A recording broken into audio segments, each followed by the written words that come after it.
Tonight is Tuesday, November 25th, 2 days before Thanksgiving, so we're going to get this done quick. Tonight we have a Planning Zoning Commission public hearing and general meeting. We are here in Town Hall in room 206, and it's about 7 p.m. So we're going to get started right away. It's a pretty short agenda, so hopefully we have people that go quickly and agree with what we tell them to do. First item on the agenda is continuation of public hearing regarding proposed amendments to the Darien Zoning Regulations, COZR number 3-2025, PL, also known as PL 25-120, put forth by Darien by Heights Corner LLC. Proposal to amend sections 743, 746, and 748 of the Darien Zoning Regulations. Amendments to 743 to allow certain businesses and professional offices uses on first floors by special permit. Amendment to section 746 to allow finished space, basement space up to 25% of gross floor area of the largest floor, residential floor for residential amenities, and up to 5% of the floor area of the residential floor for a rooftop vestibule. Amendments to section 748 to add a new note G as in girl, which would require minimum public plaza areas of larger than 8,000 square feet or 10% of the lot area on lots of 2 acres or less. The full text of the proposed amendments are on file and available at the Town Clerk's office and the Planning and Zoning office for inspection and online at DarienCT.viewpointcloud.com as PL 25-120. The public hearing opened on October 14, 2025. Now, it's my understanding that this has been adjusted a bunch of different times. In our file, we got a letter from Mr. Maslin that went to the Town Clerk's office dated November 12th, which talks about the 10% in the basement. So, Fred, where are we relative to what's being requested and what is in the public notice? Yeah, just to remind the commission, and as you noted, Steve, the commission did open this hearing on October 14th. It was then continued to October 28th, and then immediately continued to November 10th, and then from November 10th continued to this evening, November 25th. From what we understand, there really are no open items as part of this application at this point. The commission kept this open last time to allow for the filing of the amended text amendments with the town clerk at least 10 days prior to the continuance of the hearing. And those were filed by the applicant, by Mr. Maslin, with the clerk on November 12th, and that's what you referenced, Steve. There were a number of zoning amendments that were originally proposed as part of the applicant's original submittal back in the September-October timeframe. However, the roof amenity space, the office use on the first floor of buildings within the Noroton Heights Business Zone, and the public plaza area amendments have been taken out, withdrawn by the applicant. So what you read into the record earlier, the amendment to section 746 of the regulations, which would allow an area of up to 10%, which is down from the original petition of 25%. So 10% of the largest residential floor area for amenity space for residents of the apartments without counting those spaces as full stories. I think it actually started at 50% at the very, very beginning. You might be right this about public that. notice changed. Yeah. So Attorney Maslin, the applicant's representative, is here tonight to just clarify that everything has been properly filed with the town clerk. If he has anything additional for the commission to consider this evening, the commission can hear that. Mr. Maslin, welcome. Good evening, Attorney Robert Maslin representing the applicants. Fred did a good job. Any questions? Honestly, not really. No, the only reason we're here tonight is because 10 days, right? of the amendment, and we had to file that 10 days in the clerk's office 10 days before we closed the hearing. So Right. that's why we're here. And as Fred mentioned, the only text amendment that's left is the one that has to do with the basement space. The rooftop space is gone, the public plaza amendment is gone. And the office use of the first floor, based on discussions that we had, you suggested that it wasn't necessary under the current regulation wording, and so we withdrew that as well. Right. 'Cause So that's where we are. And And then we're on an extension. We're well under the 65 days. We can close the hearing tonight, and you can Move on. decide it sometime Okay. in the next 65 days. All right, thank you. Is everybody on the same page? We're all okay with this? Right now, the only thing left is the 10% on the ground floor. Everything else was dropped. I'm fine. Okay. So our packet, it says 25%, but it was filed this time. Filed is Okay, 10% yeah. on November 10th. And it had to be filed It's 10 in that days. wording, it's just not in that. The statute requires that text amendments be filed with the town clerk, not just the planning and zoning Right, right. office, at least 10 days before the Right, hearing. okay. So And that's letter's- why. This letter's dated November 12th. Today is November 25th. Right, It says I have the received. stamped one, but the stamped one's in the zoning record. Yeah, this As one's well. stamped too. It doesn't say what day it's received. It's, but- yeah, if you look closely, it's there. Is it? Okay, great. So we're not going to debate this or deliberate this or vote on it tonight. We're just going to close it. You just close it, Okay. close the hearing. Would anybody in the general public like to speak to this application for the last time? No? Any other questions for anybody? Just logistically, if we're not closing the related site plan tonight, and I don't know whether we are or not, but if we did not, would we have wanted to close this now? Or- Yes, yeah. This is separate and apart. You can't have, The time could run out on this, if we do so, before it runs out on the site plan. right. I mean, the way that, in the order of operations is that the text amendment's got to be closed and voted on before you can. Before, I thought it could be the same night. Yeah, well, it could be the same night, but you Has to can't. be first. You can't do the site plan application, which is the next one on the agenda, until the text amendment is voted and Okay, approved.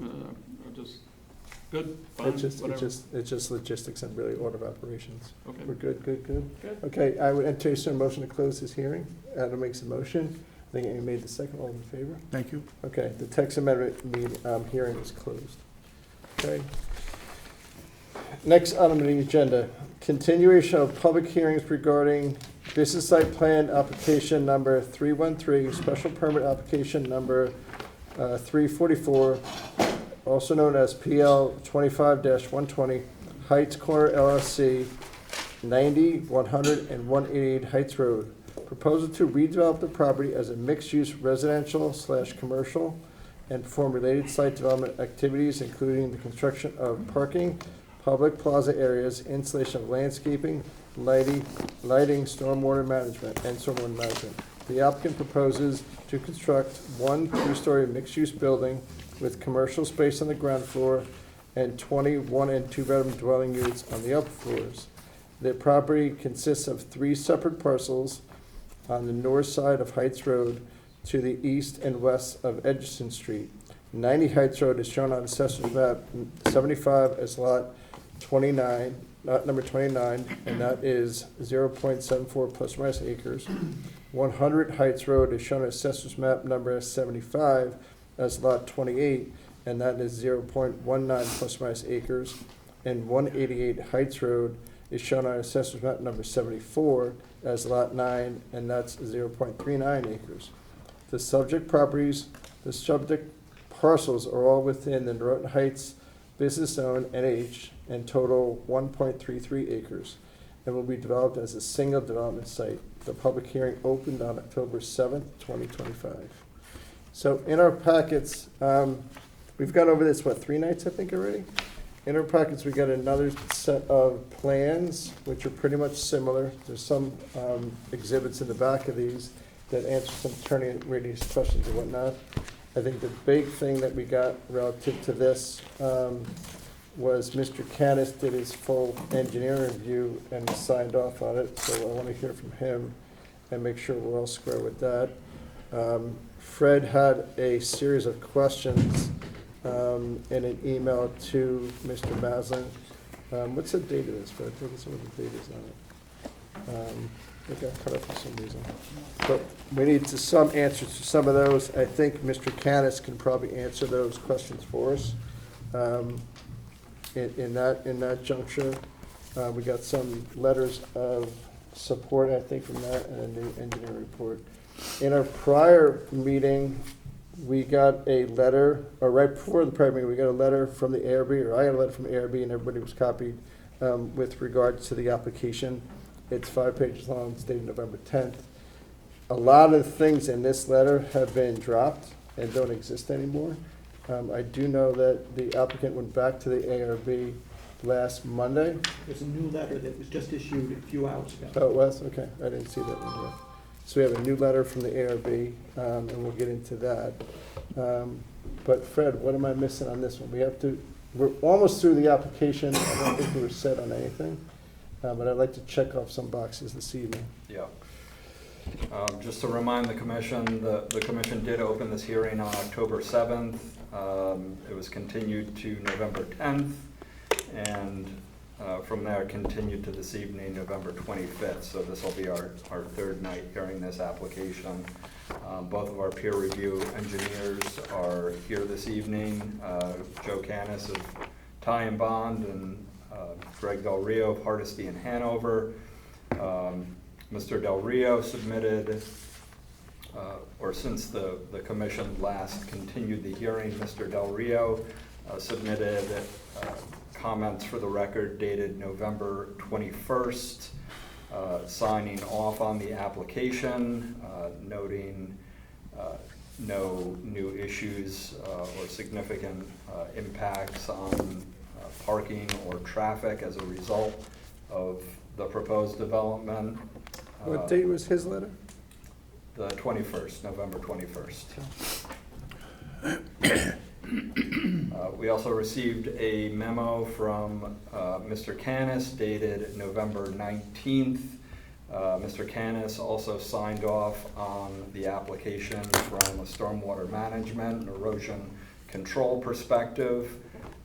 You'll note that he only recommends a minor detail as a condition of approval relative to comment E1 of his letter. We also received several public comment letters and emails, one from Patrick McMahon of Federal Realty in support of the application, as well as a letter from the property owner of 27 Miles Road, also in support of the application. As Jeremy had mentioned, ARB just issued a letter this afternoon, which was circulated to the commission probably 2 or 3 hours ago and uploaded to OpenGov, the online portal for your review. Do you have a copy of that for me? I didn't see it at all. So here. Did you guys get an email to you? Got emailed. Okay. For some reason I didn't get it. Was it uploaded? I didn't see it in the packet. I know you emailed it to us. Yeah, I thought it was, but we'll make sure, if it wasn't, we'll make sure it is first thing in the morning. Okay. So I think as we noted, the applicant most recently went before the ARB on November 18th. That's what that letter that was issued this afternoon is based on. There are still a number of issues open from their perspective, and it's our belief that the applicant will be returning to the ARB. The ARB next meets on December 16th and then again on January 6th. So it's a little bit unclear at this point when they're going to go before ARB, but we do believe they will. The applicant has granted some extensions already for the continuance of the public hearing beyond the statutory 35 days that the commission can keep this hearing open. January 15th is the last day of that extension. So we're trying to fit all this in before the commission needs to close this hearing. Attorney Maslin is here this evening, the applicant's representative, to present some of the details and answer your questions this evening. Bob, welcome. Good Please. evening again, Robert Maslin, representing the applicants. What I'd like to do tonight is to check off a couple of boxes. The site plan and the peer review from Joe Canis, and the traffic and parking and the peer review from Greg Del Rio. They're both here. Yep. We could probably take care of both of those first. There are a few tweaks to the landscape plan that resulted from the last ARB meeting. Matt Pop's here. If you'd like to see some of that tonight, Yes. he's here to talk about it. I know it's 2 days before Thanksgiving. As far as the scheduling, we do plan on reacting and making revisions to the architectural plans based on the ARB's last round of comments. The last meeting was very productive. We have a ways to go yet, but we do have 2 meetings prior to the next scheduled Planning and Zoning Commission meeting. Excuse me. As far as I agree, Fred and I have been talking about the scheduling and the extensions under the statute, and we agree that the 15th of January is the last, the expiration of the statutory extension. So with that, if that's okay, I'll have either Greg or Joe up, or our engineers, however you want to proceed. What I would like to do is have Joe Canis come up first, Okay.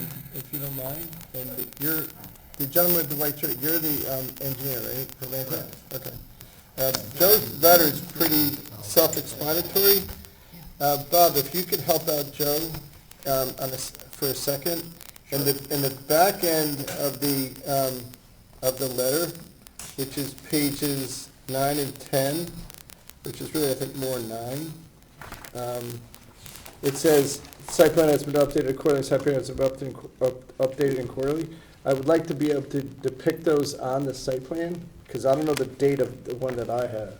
So if you have that on the screen and Joe can point to it, could you can bring up on the screen, we can flip that this way? Let's see if I can do this here. Well, which, do you know? Yeah, if you look behind the screen's cockeyed, so we have to move that so we can see it. Yeah. One behind you. Yeah, I realize that. Well, the applicant's associate vice president, help us out here. How come this TV's not working up here? Which one? Thank you, Vice Steve, President. which Duran. number, Last which, meeting's Steve, working. Yes, sir. paragraph were you looking at? I'm looking at pages, Page 9? yeah, it's page 9, no, page 10. It talks about some of the proposed interior islands are very narrow, it could be damaged, blow strength, we're recommending Okay. concrete interior curbing. It says site plan has been updated accordingly. If Joe can point to what was updated accordingly, when we get to it, or, I'm sorry, sir, I forgot your name again. Rob. Rob, okay, that'd be great, because I think there's also, if you look, I looked at the ARB letter really quick. There's some items that the ARB commented on, which is kind of sort of outside their area of expertise. And I think Rob can tell us why, and Joe can sign off on it. But Joe, go ahead, take it away, and you can do this page 10 stuff towards the end if you don't mind. Sure, yeah. So for the record, Joe Canis, I'm a licensed professional engineer in the state of Connecticut. Ty and Bonnery retained to review the stormwater and erosion control aspects of the application. I believe we had initially like 42 comments on this application, which have been narrowed down in my latest memo dated November 19th, where all our outstanding comments had been addressed. I did have one minor detail that needs an update on the plan, but it's fairly minor. It won't impact the design or the stormwater calculations. And that is in this area where there's that stone reservoir for the, it's beneath grade for the sump pump. I just had a request to make sure that's surrounded by filter fabric. That way you don't get the fine soil migrating into it. You don't miss a trick, man. Well, You don't miss a trick. All right, does anybody want Joe to go through more of his letter, which is really pages 4 through 9? We're good, right? Okay, Good, right? fantastic. I would just like either you or Rob or somebody to just talk to us about this site plan changes, which are on page 10. So if I could read the first one, I think. Let me get to that. Where is it? Yeah, So, Mr. Chairman, Rob Pryor for the record, Fantastic. with Land Tech. So some of these comments, if you remember, we got an initial site plan that we submitted, and then we did a sort of a major overhaul of that site plan. And a lot of these comments relate to that initial site plan. So. which is cool. Why don't you just show us, instead of going back 2 site plans ago, Yep. just go to, like, the first one. Some of the posterior aisles are very narrow and could be easily damaged by plow strike. I guess that's the snow plow. Regular concrete curbing, interior curbings. So, for yeah, that. so the where's initial that? site plan, there was, the layout was different. And so we had several sort of isolated islands that were narrow and kind of just in the middle of the parking lot. And when we revised the site plan, those islands kind of just disappeared. They were taken out of the site plan, so they're not there anymore. Right. So those are gone. We do have one narrow island left and that we really need to keep. One change that we're contemplating, and it came out of the ARB process, was that we had showed a small emergency generator in that island. They had requested that we change the location of that. Right, so did The Fred app- and Jeremy. Yeah, Okay. the applicant has directed us to locate that up on the roof of the building. Okay, great. So, there's 3 letters, one from Fred and Jeremy, and then one from ARB, and then one from Joe. If Yeah, we I- could nail all these comments in one conversation, so that 5 of us know what's going on, and then you can paper it later. Yeah, I don't think that I've would be seen great. I don't think I've seen the Fred and Jeremy letter. I'll read it to you. Okay. There you go. I'll read it to you. It went to Maslin. Did you share that with your engineer? Here you go. There you go. Perfect. Sounds like he didn't share it with you. Come on, Bob, you gotta get on that, buddy. All right, so that's the island. Now I'm gonna switch to, and Joe Kennis, you're okay, let's switch to the ARB's letter, which is dated today. Go ahead, just take it back there. There it is. One of the last bullet points on theirs, the intra-sidewalk path should be raised for true pedestrian safety. So you're keeping it flat, and Joe's keeping it flat, wants it flat, so it doesn't get hit by a plow strike. ARB wants, and like I said earlier, it's really kind of outside their area of expertise, but they're asking for intra-sidewalk path to be raised for true pedestrian safety. So what's the answer to that? No? Yes? We don't believe that's warranted. This isn't like a street, or, there's gonna be very little traffic crossing that pedestrian path. We don't feel it's warranted. I think it's a better design to have it flush, both for drainage reasons and for maintenance, snow plowing reasons. Right, which is the same way they did it behind the Darien Playhouse, where there's the raised concrete path that goes across through doesn't have a curb on it, and it's for pedestrian safety. So Joe, do you agree with that? Yeah, from my perspective, from a stormwater perspective, I agree that it's better to leave it flush, because that way you can get the drainage flowing across it, because if it's raised, it acts as a barrier, right? You can't get water flow across it. And also, for this particular configuration, right, it's not perpendicular to the travel path, so if you can imagine, if you're driving over it raised, your car is gonna go, left and right as it traverses it. Okay. So, and then, Joe, did you remember, Fred, did you remember to talk about that at all? Or yours is really about the bollard and stuff, right? Yeah, the generator. Okay. So on the last item on the ARB's letter, we're gonna disregard that because of 2 consultants. And who did the site plan? That's me. You did, all right. And who reviewed the site plan, you or Del Rio? I think it's a combination between myself and Mr. Del Rio. All right, so we'll ask him when he comes up too, that he was on the same page. All right, next. Additional side pedestrian crossing warranted street block on Edgerton Street, is that the stamped asphalt? That's the stamped asphalt at the Edgerton Street crosswalk, and we proposed signage, warning signage that there was a pedestrian crossing, and I think we also noted that there, if the commission wanted us to do some kind of solar activated, actuated flashing, Wow, they got those in other towns. we could do that if The you yellow thought that lights, was. it's like if dude's walking. Yeah.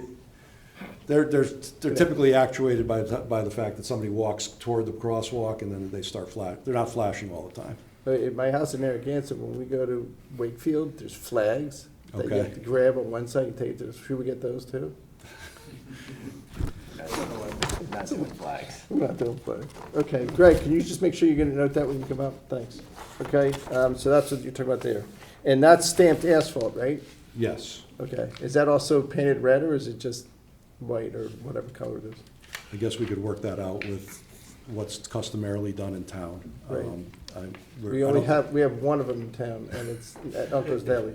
If you'd like a red one, we can do, we could do it, we could obviously coat it with any color. Yeah, no, in Stanford, they're all red, but it wears out. Jeremy, can you just make a note to check with the police department and the local traffic authority? That's the first time they're having it in mid-block on the main road. Okay, next, is the walkway, there we go. Is the walkway connecting 180 Heights Road parking to the sides on Edgerton or Heights Road warranted to avoid pedestrian walking across the landscape or drive aisles to adjoining sidewalk nectar? What's that all about, Fred? Yes, that, What's that all about, Joe? I'm sorry, which one is that? Number 12? Is think the it's- walkway connecting 180 Heights Road parking to the sidewalks on Edgerton and/or Heights Road warranted to avoid pedestrian walkways and landscaping other than? Okay, I can explain that. Yeah, so my comment was over on this lot here. Initially, there was no pedestrian connection. Say if you parked your car here, you'd have to walk out this way to get to the sidewalk. Now there is a pedestrian connection. You can walk to the end of the lot here and walk onto a pedestrian pathway. You could also walk to the corner and go across, Right. right to the front door of the apartment building, office building, whatever it's gonna be. So we're all good with that? We know what I'm talking about? Okay, next. Drawing C 2.0 shows information for 180 Heights Road overlapping in other text proposed amenity area. Please adjust. What's that, just a typo? that was just a labeling, an Right. overlapping label. That's right. It was a graphical That's right, yeah. cleanup that we had to do. Okay, next one. Consider the use of bollards with the dumpster enclosure prevent trucks from impacting the back and enclosed collection truck places, dumpster back inside closure. And those have been added. Yeah. Those have been added. So we, basically so that when they push the dumpster back in, they don't push it through the Put a enclosure. fence in the back. All right, let's go to Fred and Jeremy's letter. Is that in there too? We talked about bollards around the generator, which was brought up, but now the generator's on the roof. That That goes little away. island, you might want to put bollards there so people don't hit the building, but it's not as urgent. Okay. I think the concern was when you first drive in, the first thing you see is a generator and bollards. Right, it's gone, so that, we cross that off the list. Does ARB in their letter of today say anything about bollards? No, Okay, that's surprising because they don't like bollards. Okay, next. What is it? Is that it? That we did them all? So to consider use of, we already talked about that. That's everything, right? I did them all? All right, cool. Any questions on these changes to the site plan? We're good? Very minor. You're okay with the site plan, you're okay? I'm good with it. All right, fantastic. Any questions? Any, Bob, anything for these two guys? All right, good. Greg Del Rio, you're up, bud. Thank you. Thank you.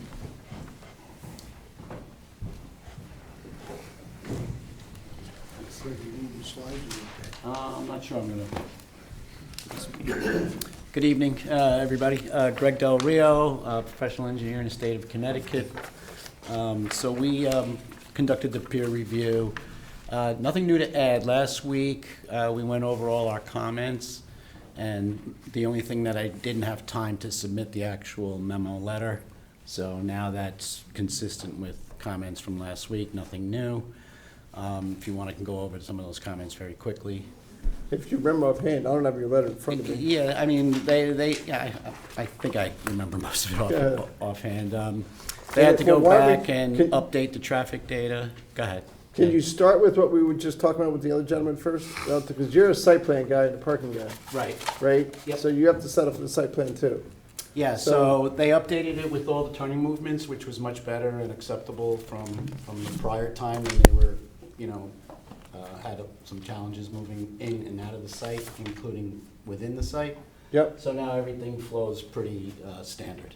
okay. Did you see in the most submittal of these plans, the truck movement 1, truck movement 1.1, and all those? Yes, They're all good by that's what you? we're referring to, yep. All right, that's all the delivery truck movements, the dumpster truck Exactly, and I movements, think the fire. and the fire truck movements. So we're good with that? Yep. Okay. Any comment relative to that raised sidewalk that ARB requested and the other guys say no? So are we talking about this one? Because I I think couldn't so. see from where we were. Yeah. Yeah, no, I agree with the comments that were made before, as far as the coloring and texturing. I'm not gonna comment on that. That's, In your experience, the crosswalk that's on Edgerton, do you have, I mean, I know in Stanford they use like red, in Westport they use red, and in Greenwich they use red?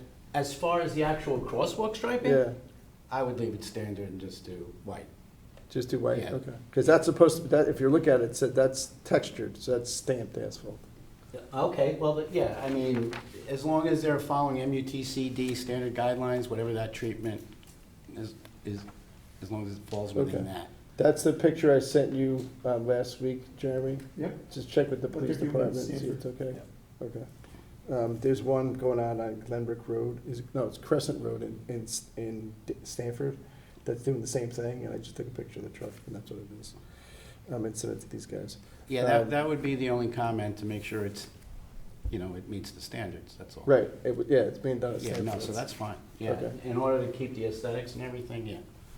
All right, and was there anything else that, You mentioned what's called the RRFB, wow, what's which that? is the Rapid Rectangular Flashing Beacon. Oh, yeah, So that's the quick term, RRFB, and they're becoming very popular and installed everywhere. So again, right now, I don't see a real safety concern. I mean, there is a safety concern. We're gonna have, the pedestrians are gonna continue.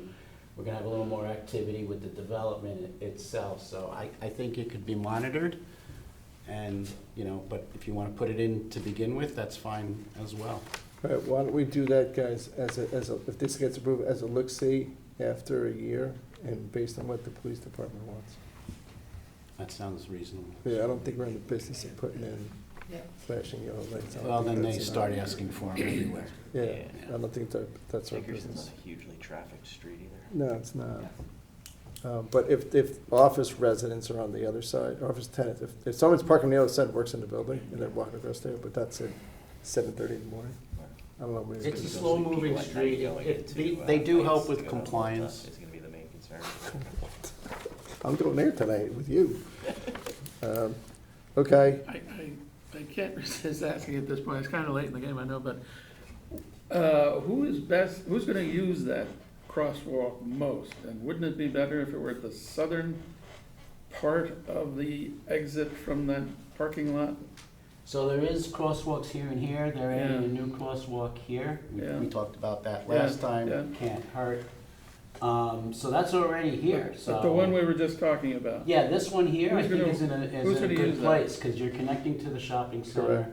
Correct. The big flow of people is coming off the trains and coming over the bridge at night and coming this way in So particular. that's not really intended to serve the parking lot that we're talking no, about? I see it as that, probably mostly, but yeah, no. As that The being- function of the building works both ways. As that being Darien Crossing, is what you mean? Yeah, yeah.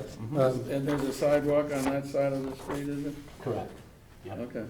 There's a handicap, that cut-down handicap thing, right near where that crossing is, where it's already cut in the curve, that was done by Darien Commons. Mhm.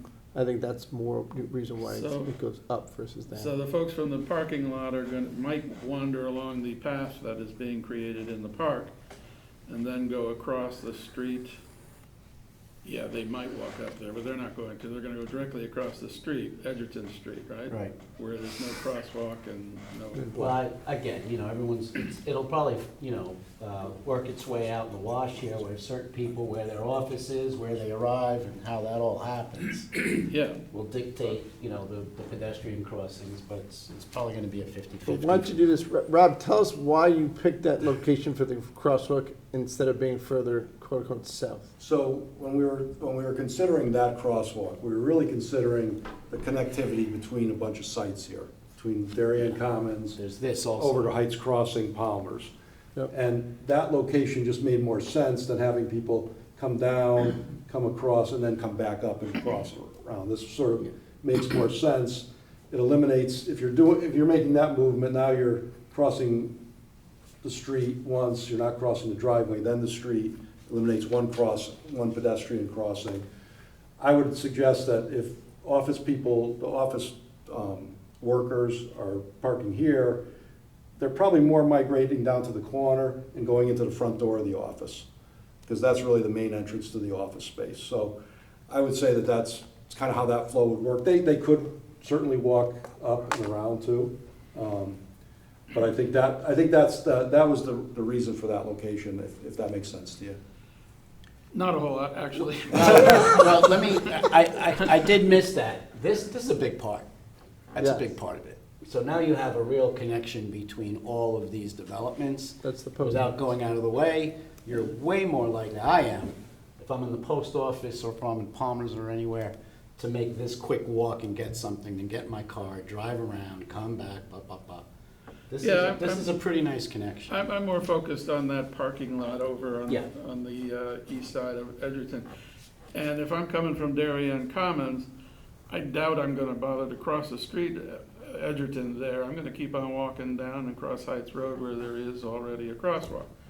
So I'm thinking about the people coming from the parking lot to cross over to the building. And I don't think they're gonna use that crosswalk. There is a crosswalk on Heights Road already. Yeah. It's just not- I think a movement across here too, you gotta understand, there's parking spaces here too. There's no Yeah, entrance to this They might building walk there. between a car, God Yeah, forbid. no, I get you, but I would say, laying out a crosswalk, that's the place to put it. And I'll stand by that location. Fair enough, fair enough. You're the professional. I don't have to like it. No, you don't like it.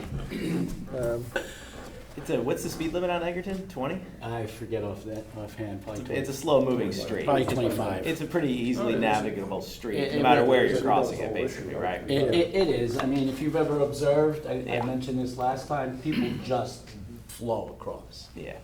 Yeah. They We're just don't trying to even- create no one connectivity. uses this. They're not doing right angled walks. They're crossing here and then they're just filtering because it's such a Are you quiet street. suggesting we jaywalk in this town? I'm Well, just reflecting the observation, just the facts. So, let's go, I don't know who knows the floor plan of the building the best, but for argument's sake, if an office tenant goes into that space and gets approved by P and Z with the special permit, where's the front door to the office unit? It's the corner where the stairs are. That's your team, Bob. That's your team. This gentleman might want to ask. Please state your name for the record, sir. Tyler Grant with the V20 Group. Thank you, sir. So the front door of the office, we envision it being right here. So Okay. we're envisioning, the flow, like this parking lot being sort of reserved for the office tenant, and then it makes the most sense for them to, either cross here or cross here in order to go through the front door. Okay. Does that make sense? Yep. And the main entrance to the apartment building is where? In the rear, right here. Okay. Where was the second cross here, across there, you said? So there's a One's there. crosswalk right here, and there's one right up here. Oh, you think they're gonna walk up there? Well, there's a whole park area here, and Yeah. you could cross, yes, you have to cross twice, but I don't think that's the And you biggest have to issue. go And there's also opposite of the parking direction spots. you're going. Sorry? You'd be going opposite of the direction you wanna get to. Well, then you could either walk through the park here to go Yep. crosswalk to the front of the building, that's Yeah. what I would do. But Yeah. if you park, in this spot right here, Yeah. then you're gonna have cross twice, I think. Is there a back door to the office space? There's doors here, but this is like the front entrance. We don't have Yep. the exact layout of the Right, office I just understand. yet, but we're It's not envisioning approved this as yet. like a grand entrance into their office. Okay. Whereas the apartment entrance is back here. Okay. All right, before you leave, since we're in the same spot, let's go to Jeremy and Fred's letter. There's a comment in here about, can they, both tenants go in the same spot? Where is that on your letter? Where is it? Any way possible to make the residents and visitors to the upper floor residents use the front entrance on Heights Road? What's that mean, guys? Because if you're, let's say whether you're, wherever you're coming from, if you are Up to the in the train residential station. apartments, whether you're Right. getting off the train or coming from anywhere else, there's, as Tyler noted, the back door of the building in the back is for residential. The question was, is there any way for them to go through the front door, maybe cut through the lobby or something like that? To Jeremy's point, I think they wanted to switch the apartment lobby to be this front door. But we envision that to be the grand entrance for the commercial space. I think that was their Who's question. they? The ARB. Oh. They want to swap. Okay. It's your building. Okay, that's fine. So you're saying that the front door should be dual? Right, well, there's, as Tyler noted, you want to make a nice entrance, it'll be open, during regular office hours. It might not be open at this hour, 8 o'clock at night. So there's that, finding that balance of, hey, but if the lobby can, because if you're in the apartment, you need to swipe in or whatever, then you're swiping into the shared lobby space, versus just residences come in the back, office. You just envision one office tenant, correct? We envision one So user, yes. you envision that front entrance to go into, let's say, the lobby of that business, and Yes. not an entrance vestibule where then there's another set of, let's say, glass doors that you then open into the lobby of the office. You just envision that being the lobby. Exactly, it's not like it's a doorman for the entire building. Right. We envision this for a lobby for that one tenant. Which Now, is- we don't have the exact. Right, floor right, right, plans but yet, that's why it what we makes it envision. difficult to have it be 1000%. residential entrance as well, because after hours, it'll just be dark with kind of a desk there, and then you maybe go right down some hall, it There's looks some weird. logistical challenges and Yeah. also the office Some tenant security wants it to- challenges as well behind exactly, security. Okay. So that's the answer to the question. Thank you. All right, Greg, sorry, I cut you off and took you out of order. This is your last, are we okay? You started to go off on something, you want to talk about this? I was just repeating that everything's been addressed and updated. Okay. Any questions for Greg on the traffic study and whatnot? We're good? Can I go back to one thing, I think with Rob? Question number 1 from Jeremy and Fred. Say dumpsters back left, we assume this will be shared between residential. Is there enough space for both the dumpster and recycling bins?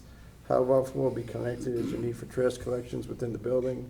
Are the trash chutes anticipated in the trash room and the mail room? Can you answer that question? So I can talk to the dumpster enclosure size, and this is, we've reviewed this with, first of all, yes, it will be shared between the office and the residential tenants. And we went over the sizing with the developer, and based on his experience with all the developments he has in town, he felt that this was adequate. As far as trash collection frequency, I don't know. I couldn't tell you. It'll be, As needed. those things sort of work, not that they work themselves out, but depending on how much trash is collected, kind of, if the truck's not coming often enough, then you schedule the truck for more frequent visits. But I think that's how that's generally handled. They'll start off with some once to twice a week, and then they'll see if they have to come more than that. Okay. As- Let me ask these guys. Tyler or Bob, do you know, is there a need for trash collection within the building? Do you anticipate hiring somebody to take the trash from the building out to the dumpster? Or am I taking my own trash out? It's private collection anyway. Take it out, right? Well, Right. we have the employees at Heights Crossing as well. We have two full-time employees there. So we anticipate the tenants taking it out to the dumpster enclosures. Did- But if we need tenants, or if we need our employees to dump the apartment trash from the trash room, yes, they can wheel it to the garbage enclosures. So the tenants put the trash inside the chutes, it goes into the first floor, then Yep. your employee takes it We'll from roll the it out first to floor. the dumpster bins, yes. Does that answer your question, guys? Yes. Fantastic. Any questions on that? Okay, good. All right, anything else on this one? I have a general question about, and I don't know if it's for landscaping or for site.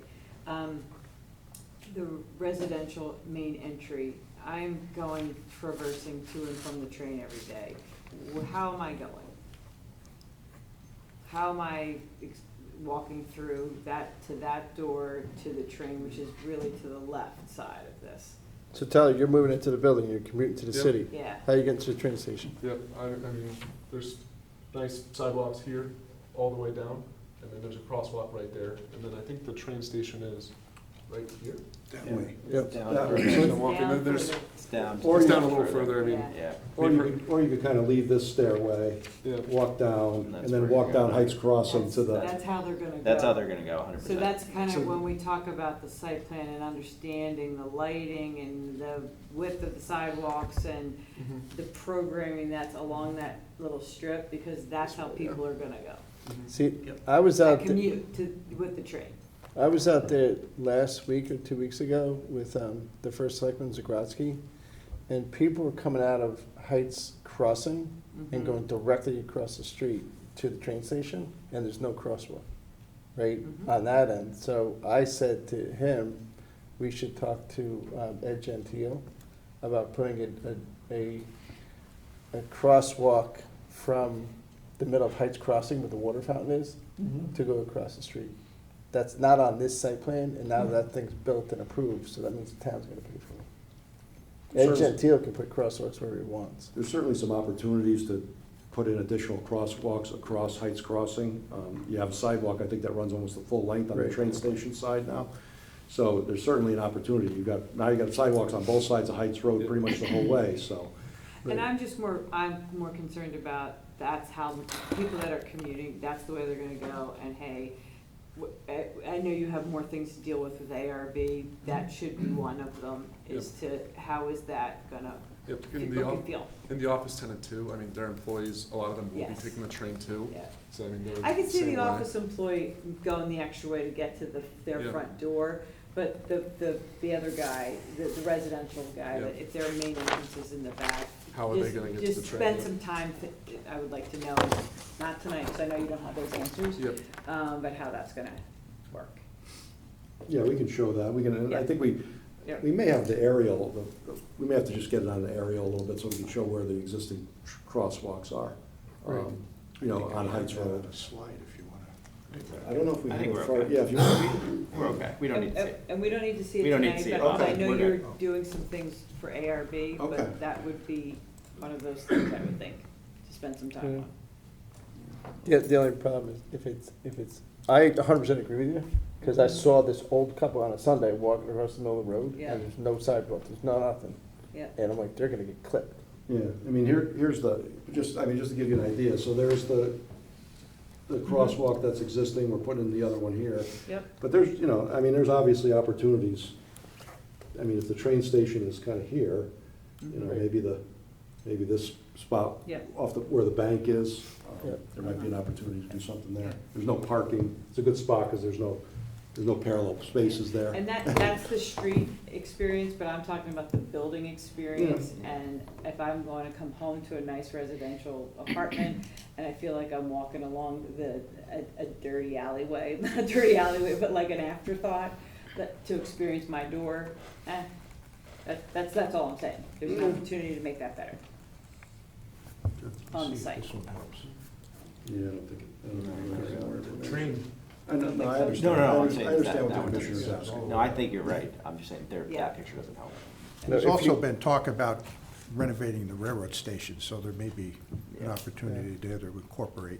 We also have, And again, I'm not changes. talking about how to cross the street, I'm talking No, about. You're talking about once you get to Yeah. the building, how do you get from the front of the building to the back of the Got it. building? Well, go to C 1.0. I gotta find it. C 1.0? Yep.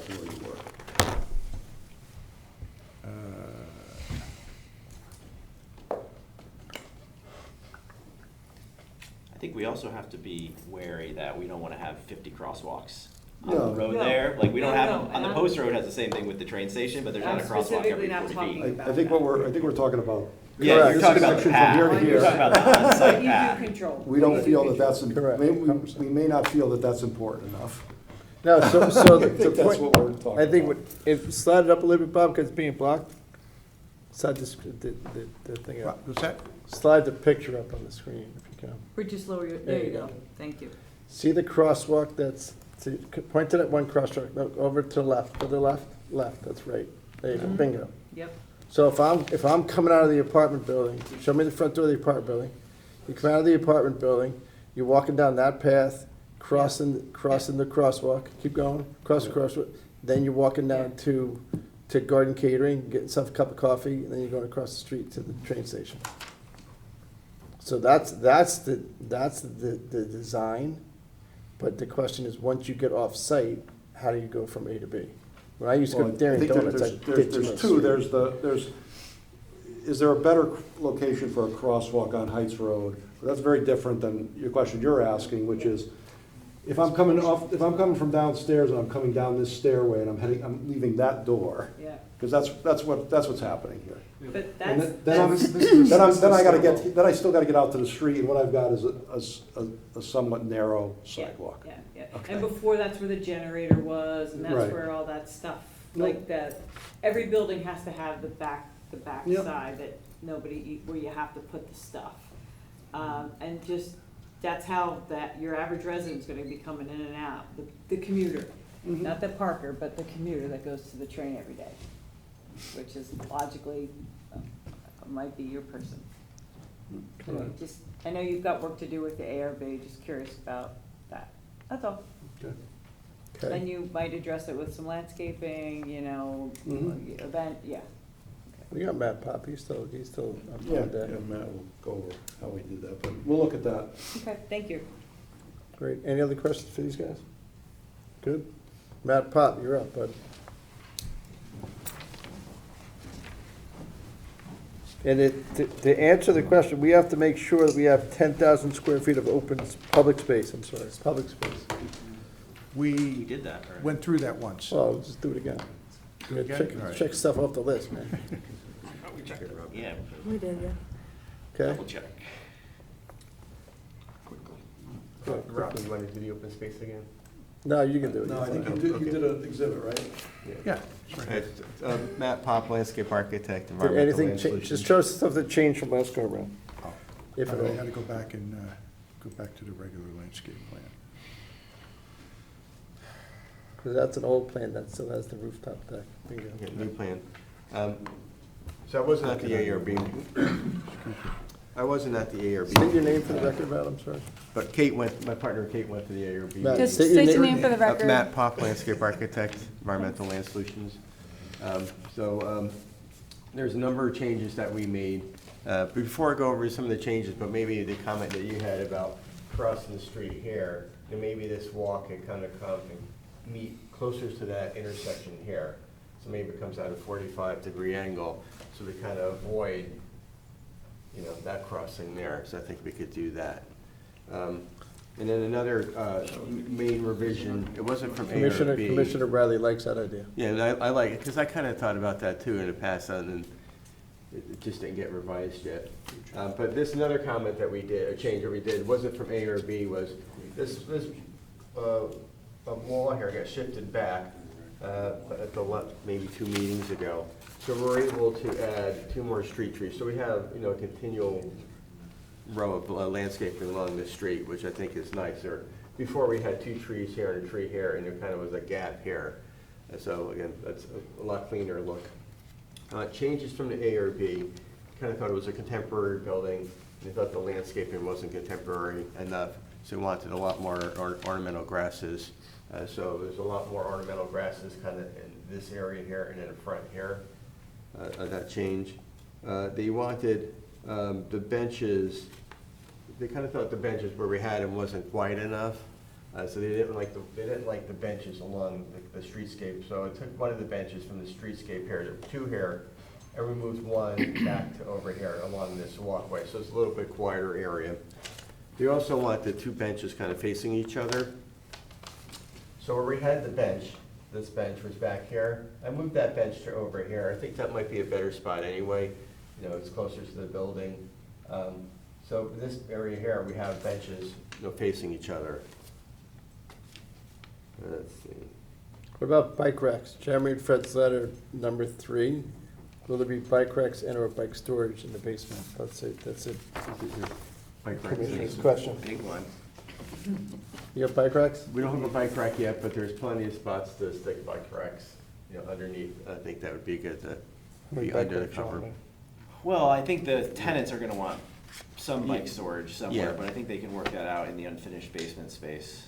Because usually bike storage is like in a garage, it's not outside, obviously, it's somewhere protected and secure. So I'm pretty sure they'll put it in the basement, is where I've seen it in buildings, Yeah. Can you note that, Bob, to your client? Bicycle racks? Yeah, in the basement. just bike storage. Bike storage in the basement. So that was That's Jeremy and Fred's question number 3. So Okay, that number was- 4, gas meter, they being screened? That was the extent of the changes to your plan? Yeah, for now, yep. Okay, then Fred and Jeremy's question, where is the location of the water gas meters on the building? How are they being screened? Do we know where that is? Rob's coming back up.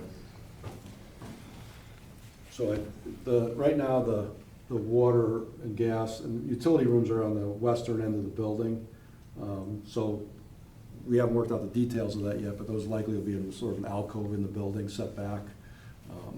We can't put them inside, so they will be most likely along that side of the building. And, you know, we do have some landscaping, you know, in this corner to sort of block the visual from that direction. And with the street trees, I think you're kind of breaking up that view enough. And again, the meters will be inset, so they, you know, if you're looking straight at the building, you'll obviously see them. The utility company's gonna want that anyway. You do it the same way they did it at Heights Crossing? Because those are definitely visible if you're driving west to east. Right, so, you know, Similar? and the way that we got to that point is that when we originally designed Heights Crossing, the utility company would allow us to put the meters in a meter room. And then by the time we were under construction, they said, we're not gonna let you put the meters. That's why we had to have that open sort of alcove where you, Right. where you, You can see from the street. over by the school building. Right. You know, so that's why it's kind of an alcove, and we're kind of envisioning something similar here probably, because we just can't put the meters inside anymore. Great. So Does that answer your question, Jeremy and Fred?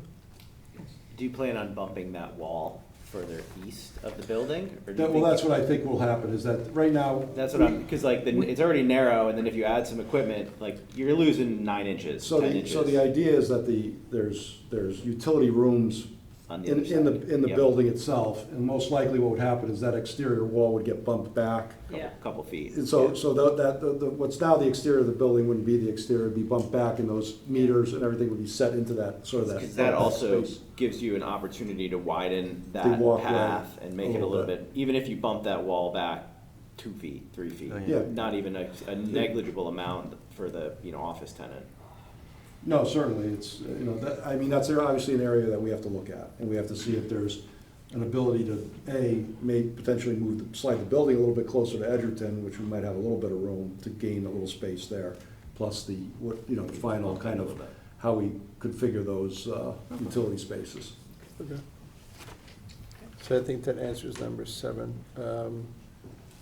Proposed sump pumps require generator, that's Jeremy and Fred's question number 5. That's going up on the roof, right, the generator? Yes. Correct. All right, so that's done. You okay with that, Jeremy? Yes.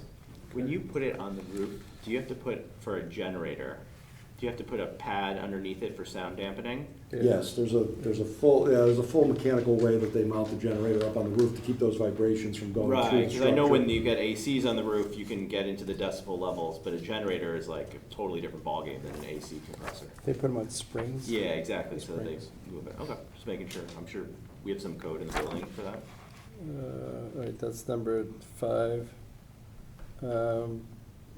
Number 6 for Jeremy and Fred. Please call the proposed finished space in the basement to ensure the proposed zoning regulations footboard from the vet finished space. That's an architect's gonna do that. None of these guys do that. RVs. All right, I think we got all those questions. Yeah, there was just one other thing that A or B wanted. They wanted some type of play feature, play sculpture So, you know, I was struggling like where you would put something like that on this site, so I didn't, so it's not on the plan yet. I'm still trying to work out, you know, where that would go. But What exactly is I that? don't remember that. Why would they like want a playground? not a playground, but they, you know, I wasn't there. Is Were that you something there that with the ARB, they wanted to play Kids or- for children to use, or? McGuire Park's across the street. Never really. You know, I don't know how many kids are gonna be in the building. Matt, one question while you're up there.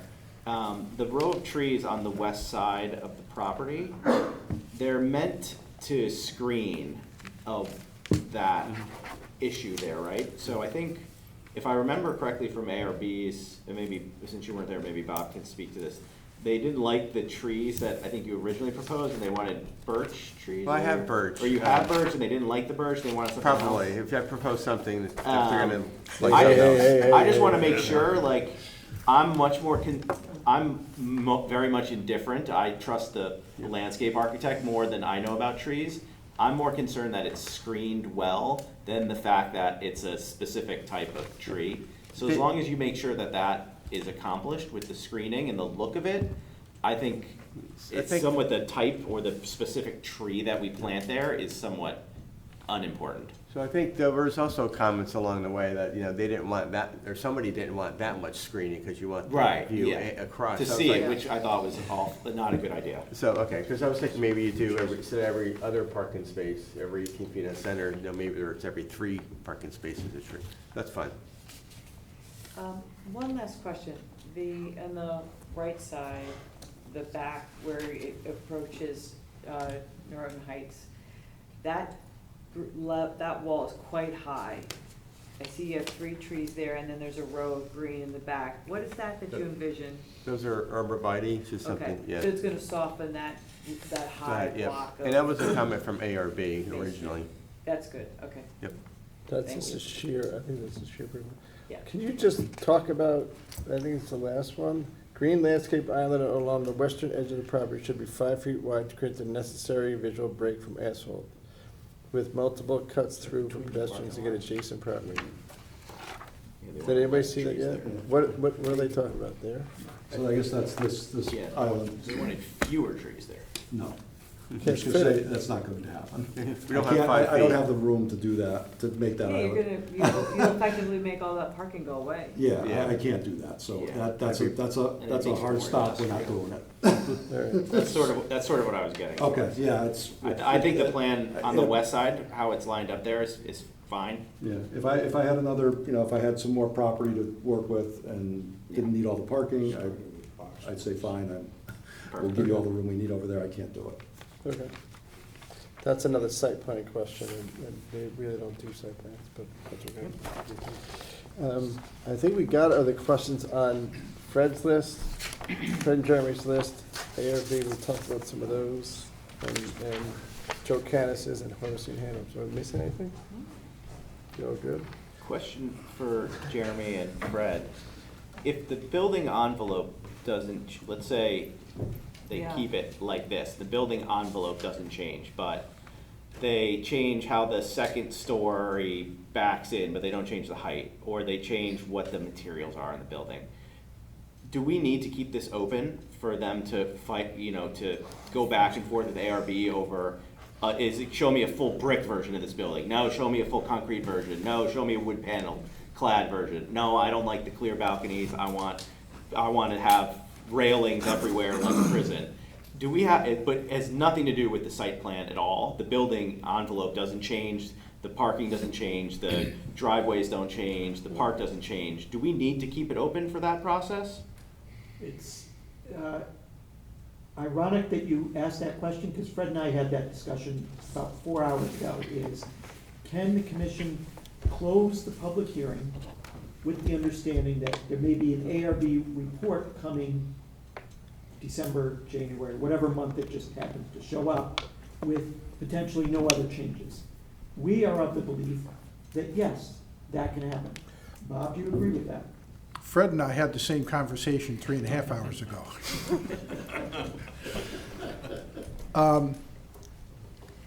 Yes,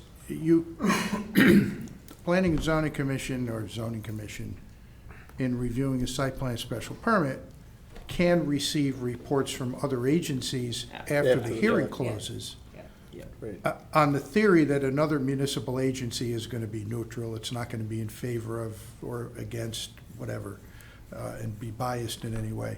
So yes, you can accept the report, but I'll also add that there really aren't any binding mandatory architectural standards either. Yes. And in the, Jeremy, how long, 30 years we've been doing this? Yeah. We've always managed to work through the ARB and get a favorable letter and, you know.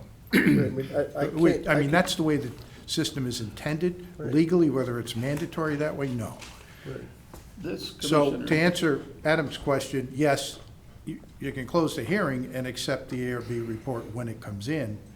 Whether you want to wait indefinitely before making a decision is another question, because once you close the hearing, you have 65 days plus whatever is left of our statutory extension. Me personally, I could care less if there's two benches facing each other. So I looked at the ordinance, I guess it is, about the architectural review board. And I see that they owe us a report.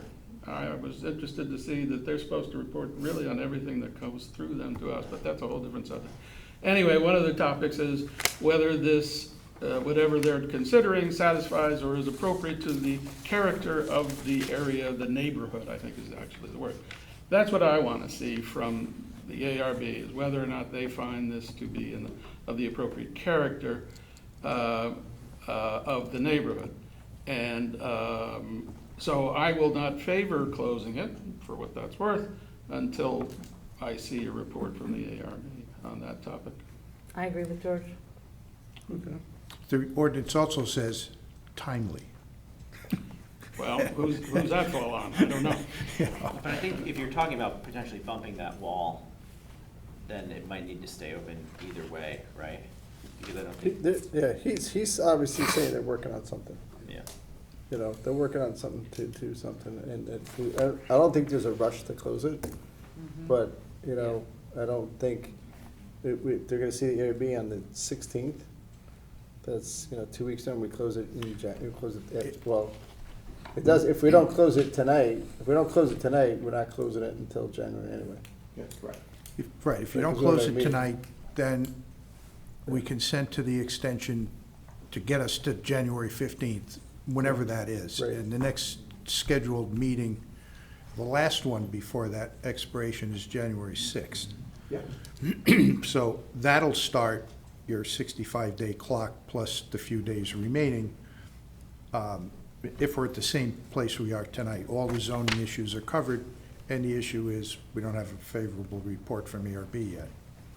And Right. the way the ordinance and the zoning regs work, if you don't get a favorable report from ARB, the commission still has the ability to approve it over the unfavorable ARB report, so. Yeah, but at the end of the day, we have to look at, if the report comes back unfavorable, right, for argument's sake, and they're unfavorable because. If it keeps there's- coming back Because unfavorable. two benches aren't matched or there's no kids' play space, you know, Right. I don't think that's a I think it reason. depends on the reasons why. Right, exactly, you have to read the letter. I And mean, they're if- still working on the landscape. we just went through this, Well, and 3 of the things get taken off. That's all. Yeah, Mm-hmm. So January 6th, we believe is an appropriate time, 5 weeks from now, for their team to continue to tweak the plans, give them a chance to go to ARB. And Twice. really is the latest they can get to P&Z. So I think they were amenable to leaving it open. To January 6th, our next meeting's January 6th? We meet next week. Right, but that doesn't count. And then the next meeting after that, January 6th, 2026. Okay, everyone will be done with everything they have to do by January 6th. and Potentially. We're we, hopeful. we'll have 2 meetings with the ARB, the last one being January 6th itself.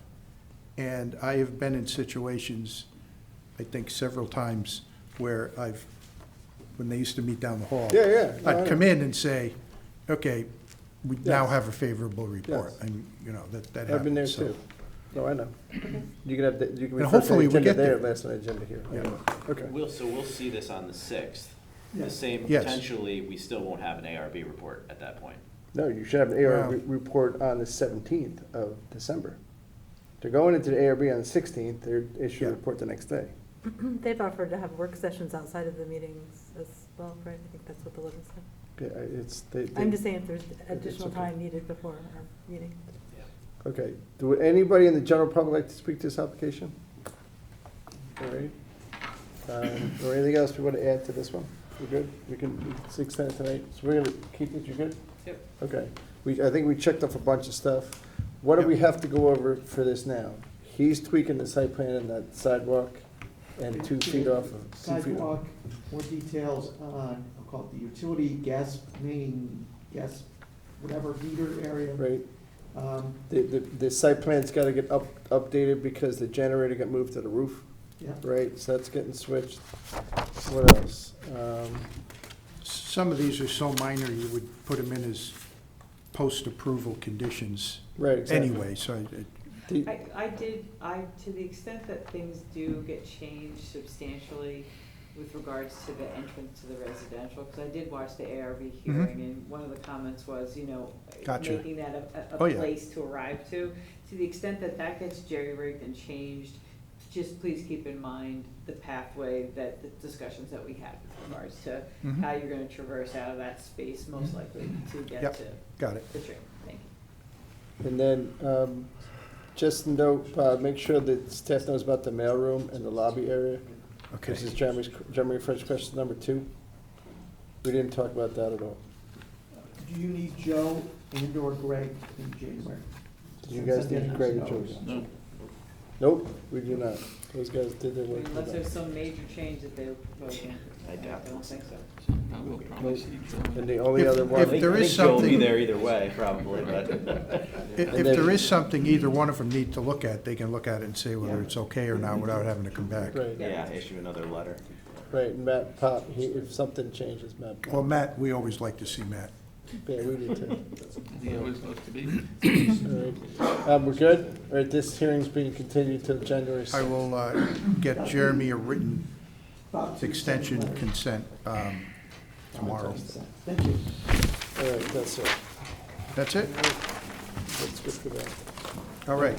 Oh, Jeremy, here, take these. These are probably just at the end today. And have a happy Thanksgiving, everybody. You too, Bob. Happy Thanksgiving, guys. All right, next item up for bid. Thanksgiving. Thank you. All right. Continuation of public hearing regarding business site plan application number 54B as in boy, special permit, also known as PL 25-143, Stanford Realty LLC at 805 Boston Post Road. Proposal to erase the existing gas station and associated service building and to redevelop the property with motor vehicle service station, with 6 self-service fueling positions and an associated 2,800 plus or minus square foot convenience store and on-site parking. The 0.43 plus or minus acres subject property is located on the northwestern corner formed by the intersection of Boston Post Road and Sedgwick Avenue, and is shown on Assessor's map number 16 as lots 4 and 5 in the central business CBD zone. This hearing opened on October 28, 2025. Do you happen to have a copy of the police commission's letter? You, right here. All right. Sir, welcome. Please state your name again for the record. Sure.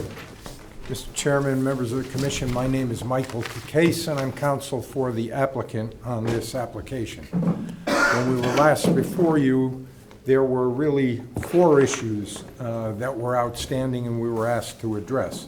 The first were engineering questions and a response to the peer review done by Tig & Bond. We have responded to them, and I believe that all of the issues that had been raised in their initial peer review have been satisfactorily addressed, and certainly would invite Joe to comment if that's not the case. That's for Tig & Bond, okay, yep. Number 2, we were advised by staff that we should incorporate into our site plan the model block sidewalks, and my client is happy, my client has agreed to do that. Very happy. Number 3, we were invited to participate in the police commission meeting. We had representatives attend that meeting, made a presentation. They have made 2 suggestions. One, there are 2 curb cuts on the post road, and they have suggested that one be an ingress and one be an egress. And it's our belief that it is extremely difficult, if not impossible, to control or police that type of requirement. And we would suggest instead that a condition be imposed that if it becomes an issue and the police commission would like us to do that, or this board would like us to do, or commission would like us to do that, we would be agreeable to that condition. But we don't think imposing that as a condition out of the gate. It's operated that way for decades now, and it's operated at least reasonably well, and we believe it can continue to operate that way. The second suggestion that they made was to grant an easement along Sedgwick, and quite frankly, my client is not prepared to do that. We don't believe it would work with the site plan. We think it imposes a burden on the property, and we're not willing to give the easement that was suggested by the police commission. Did you get background from any other consultants relative to that? Because it's Well, happened in town before. We have our traffic consultant here with us. He is here? Yes. Oh, there he is, okay. And we have had discussions with him. Likewise, the 4th item that was on our list to deal with was the peer review on the traffic report. There were 7 comments. I think we've addressed each and every one of those except for some timing issues and capacity readings at the intersection, and I'll let our traffic expert, Mr. Heska, speak to that issue, because it does involve adjusting the timing at one light impacts 8 different intersections, which are all timed together, and it's not simply adjusting one traffic signal by a few seconds, because it does impact the entire flow of traffic as regulated. But you know that this one is when you press the crosswalk button, it stops it stops all 4 locations. You know that, right? I'm sure Mr. Hexa. It wipes out the timing for all the other lights. I'd be happy to have him address that, Okay. because I'm not an expert Was that- It'll on be a state issue. traffic. Yeah. May I just ask you to go back to your number 3? What Sure. would be the purpose of the easement that was discussed? The purpose of the easement, I think, in the police commission's suggestion, was to create a new turning lane on Sedgwick. Okay. You may recall that about 6 months ago, We did a if you think of shade. Sedgwick southbound, the town of Darien itself, Public Works, restriped it. So that going southbound now, there's kind of a left turn lane and a right turn lane. And as the police letter notes, there's about 3 cars that can queue. It goes to one lane and then for about 3 cars. It just changed over about 6 months ago. It used to be there was like a lane and a half, Yeah. and so cars would squeeze by. Very much cheaper. So this is kind of a new thing where we have that extra room. It is working, at least in my experience, much better than it used to. Mhm. Because it has cars get a little closer to the intersection. It stops cars from backing up all the way beyond Sedgwick, and cars can flow through the intersection better than they But used the to. LTA was suggesting we make it even wider. Correct. Just out of curiosity for staff, why is it that you can make a right-hand turn on Sedgwick, but the road right down from it by Post Corner is no right turn only across, is it because the fire station is across the street? And they don't want right turns there? What's Part that? of it Mansfield? Yeah. We'll ask Harsey and Hanover that versus these guys. might have to do with sightlines. When being able to look left by Yeah. Post Corner, that building might be so far in the Into the sight road line. that you can't make it. I'm just curious, because Are you talking right-hand about turn, Mansfield? yeah, you can't make it right Well, there. it's a state road, but, yeah, you have to make it right. Not on Well, you red. gotta go right on Not, it. not on red, though. On Here, red. you Right can- on on, red. on Oh, Sedgwick, you oh, can make it right on red. Okay. And part of it also could be, and I'm not an expert in this area, is there might be so many cars turning right that the flow traffic, because the goal is to Yeah. get the post road moving, not Right. necessarily the site. But Greg can Anyway. answer that. Okay. But so the easement was to make that, essentially make that left turn lane, which today, I agree, there's about 3 cars, is to sort of make that about 7 or 8 cars. So it's a true 2-lane on the, let's say, the west side of Sedgwick, to be 2 lanes all the way down, or from the top of the hill down, right? We did that at Chase Bank, Yeah. when Federal came in. Chase Bank gave land to the Yeah. town, and that was a right turn lane. No, it's the same, there's, Yeah, same at Chase way. Bank, there's, at Noroton Avenue, there's 3. One right, one Yeah. straight, one Yeah. right and left. Yep. And that's across the street from the other gas station thing. Yeah. That Same doesn't thing. address my issue. Yeah. I'd Okay, like to call up Scott, or, let's do Joe Canis first oh, I'm from sorry. Time Bomb. Sure. And we can check him off. You're gonna do engineering, and then we're gonna go Harsey and Hanover, to see what they wanna do. Sure. For the record, Joseph Canis, professional engineer with Ty and Bond. Reviewed the stormwater management and the erosion control aspects of the application. We issued a memo on November 19th indicating that all of our concerns have been satisfied. The applicant's engineer is now using the Fresh Meadow approach and was able to document compliance with the stormwater management regulations. Okay. Anything that you wanna highlight to us that we need to know that changed, any of that stuff? And there's still an open question relative to that pipe that goes to the street if they don't get the easement from Right. Starbucks? That's essentially the only thing, and I haven't recommended any conditions of approval. Obviously, to the extent, if they can get an easement, great, but, it's been an open, known condition. I would assume that meets the requirements for a prescriptive easement. Prescriptive, wow, you're a lawyer now. Cool. Well, I've heard the term, I'm dealing with it elsewhere in town on one of the drainage projects I'm doing, so. Possession's 9/10 of the law, is that what we're talking about? Right. That's cool. I'm sure Attorney Case could school me on that. There you go. Any questions for Joe Canis? Good? All right. No questions for Joe. So if the site plan gets changed at all, is that gonna affect anything that you do? No, right? Well, it depends on what the change is. I mean, if it impacts, if you're adding a pervious area, which I think is unlikely, that could change something. But, that's something we could look at relatively quickly and get back to the applicant on and weigh in on that. But other than that, right now on that site, there's nothing. There's no stormwater management. It's just paved wall to wall. So really, anything that they do here is going to be an improvement over the existing condition in terms of stormwater. Okay, cool. Thank you. Thanks, Joe. Thank you. Sure. Good. All right, he's done. All right, Craig Del Rio. Let's hear from you first, because your partner that was here last time, I think it was Veronica. Correct. She had a bunch of questions, a bunch of things she wanted, and now it seems like you're pinch hitting for her.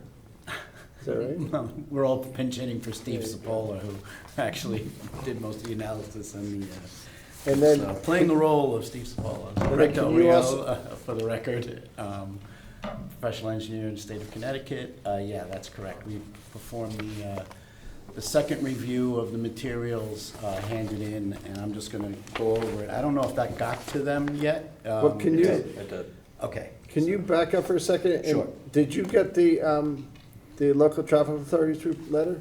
Yes. Okay. Yeah, and we participated in the meeting. You were at that meeting? So too? we met them. Oh, yeah, Veronica yeah, I went to saw that. that. Veronica went to Okay. that meeting. So we gotta, So we heard the same Right. concerns and saw the same comments. okay. from the police. I can address everything. Please, go ahead. Go ahead, sir. I'll start off with Adam's quick question, though, to get that out of the way so we don't forget about it. Mansfield is set back, if you look at the stop sign and the stop bar on the approach, and then the building is to the left, is also right up on the sidewalk. Yep. So there's no sight line to the left.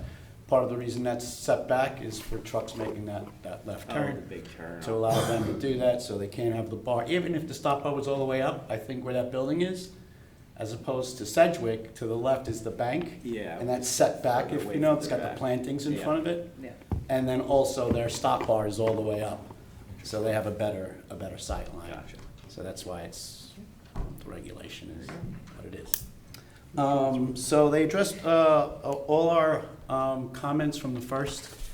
There was a couple of stragglers and then just some follow-up comments. So I'll go over those.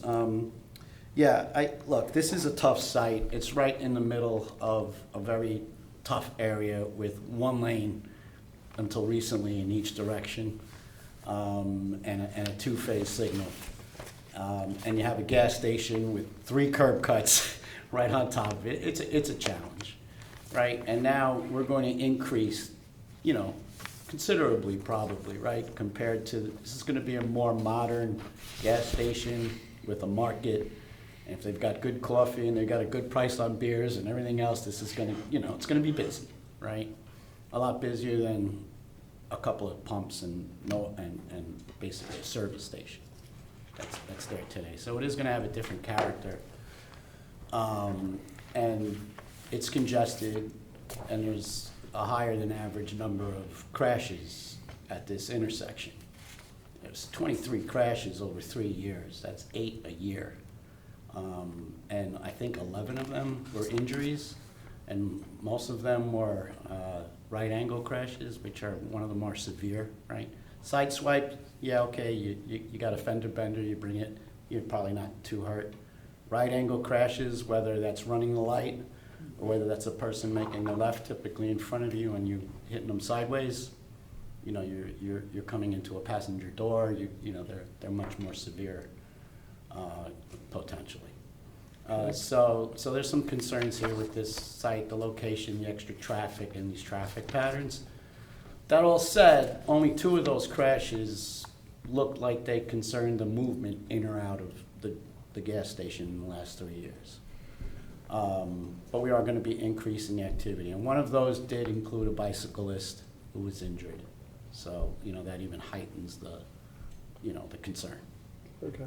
But I think that, not to skip ahead, but Yeah. the initial traffic report from the old data from the applicant's engineer said the traffic is gonna double at the property? The trip generation is gonna double? I don't remember what the order of magnitude increased, but yes, it's significant, and that's why we're, you know, Right. have a little bit of concerns with this site, and why we have a couple of asks at the end of this. Okay. So they addressed most of the comments, and I will just go through them as far as, they updated the counts, and, you know, there was, you know, 11 to 18% higher, just for the record, just so you guys have a handle of what summer traffic versus non-summer traffic is. We've pretty much consistent. The Noroton Heights one, we found the same thing. It's fairly higher. So that is something to just be aware of as you go on in the future. Hey, these counts were in the summer. You know, Darien in general is a little lighter.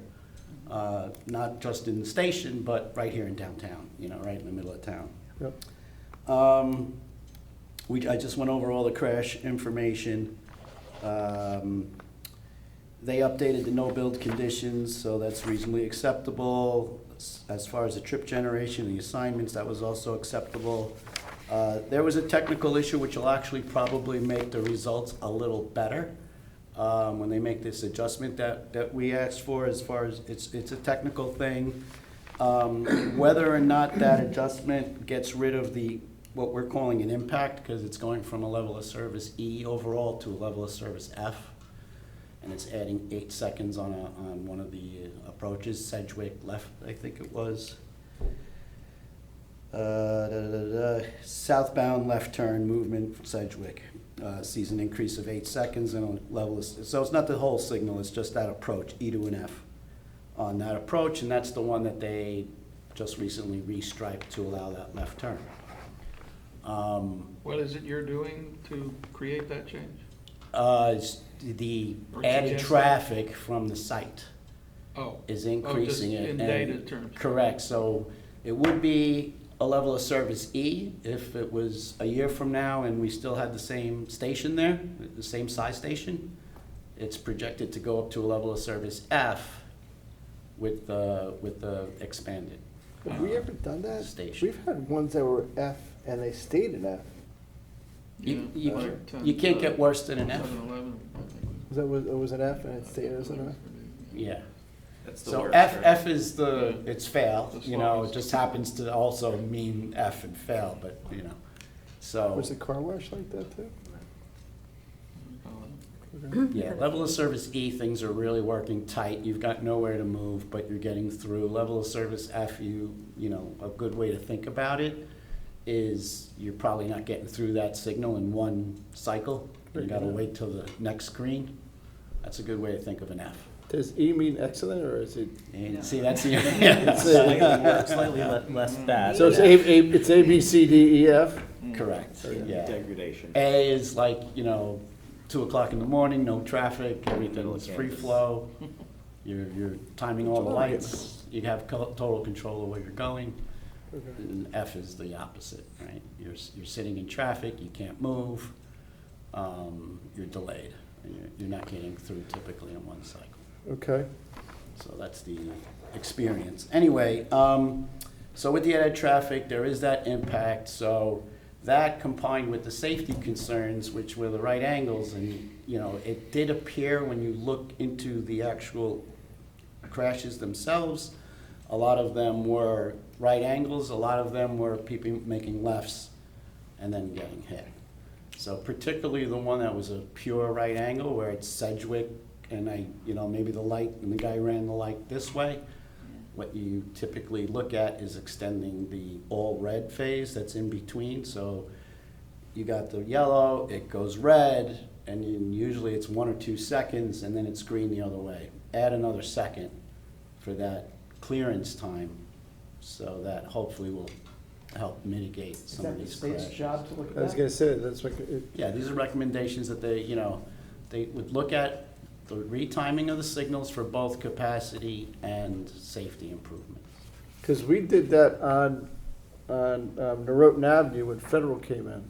All those lights were timed, and Federal paid for all that, to time all those lights. And that was with Wi-Fi, because I don't think they hardwired them. They were supposed to, and then I think technology changed, so they just did by Wi-Fi. But this is a state road, so the applicant can't, they have to petition the state to do that? They would, submit the traffic study for review. State's gotta look at this anyway, because it's on there, right? So, Right. Because the state turned down well, the state turned down whatever. yeah, they may not make the changes, they may not approve it. They may say, we think this is working best the way it is right now, but it's something to consider and look at. Okay. With regards to the exit only and the entrance only, I want to hear from you, and then we're going to also hear from the other applicant's consultant. What's your view on that relative to legal traffic authority? Yeah, I tend to agree with what I think I heard the attorney mention earlier, and I think it was in our letter to maybe monitor it. There's a few issues, and by the way, there was one other with the site plan with turning movements that I want to get back Yeah, to. it's the left turn up. That was another comment. No, the trucks.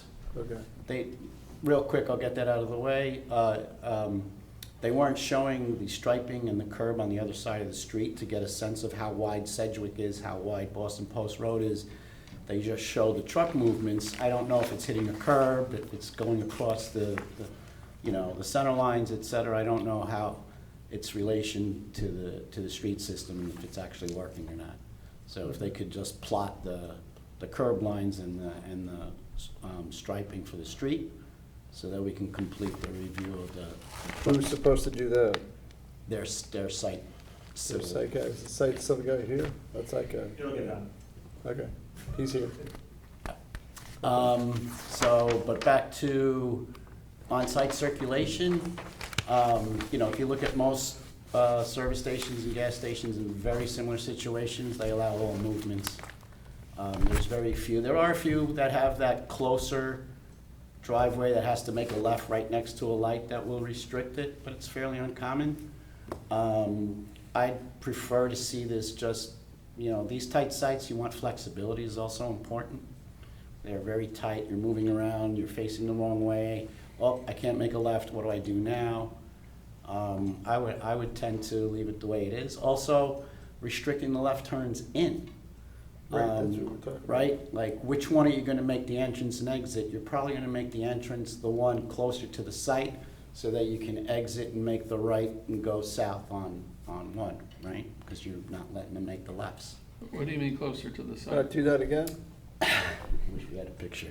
So Yeah, right here. You want this? the driveway that's closer to Sedgwick He's on gonna get Boston your, Post he's gonna Road. get your board, you put on these. Closer to the site. There you go, thank you. Thank you. So this driveway here, right, so if you're waiting at the light, for example, right, and you're in the queue, Sedgwick's going, I can go in, right? But if I can't, if this is a no entry and an exit only, I gotta wait to go here. Right. Now, right, I'm gonna stop traffic behind me Okay. to make the left. And now I also have traffic moving. So, and really, any way you play it, I don't wanna go through all the permutations, but there's there's a conflict, there's a efficiency that you're impacting that if you just leave it alone, it probably works best. And if you start to see that this becomes a problem, this would be the only one that I might consider restricting the left turn out of. I would allow them to make a right, but that would probably be about it. Because this one's tough to get, making that Right. left with this light, It's almost possible. right, there's, Car lane. when it's not busy, you can do it. I thought the Right, police but department wanted during that one. busy periods, there's almost always gonna be a car waiting there, and one car is, you're done.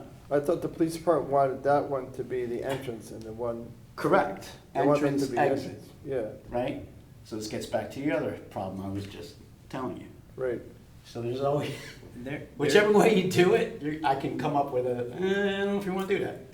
There's, when I travel down the post road, the biggest issue is, one, blocking the Sedgwick intersection from people making lefts from Sedgwick onto the post road, coming from Stop and Shop Plaza. Right.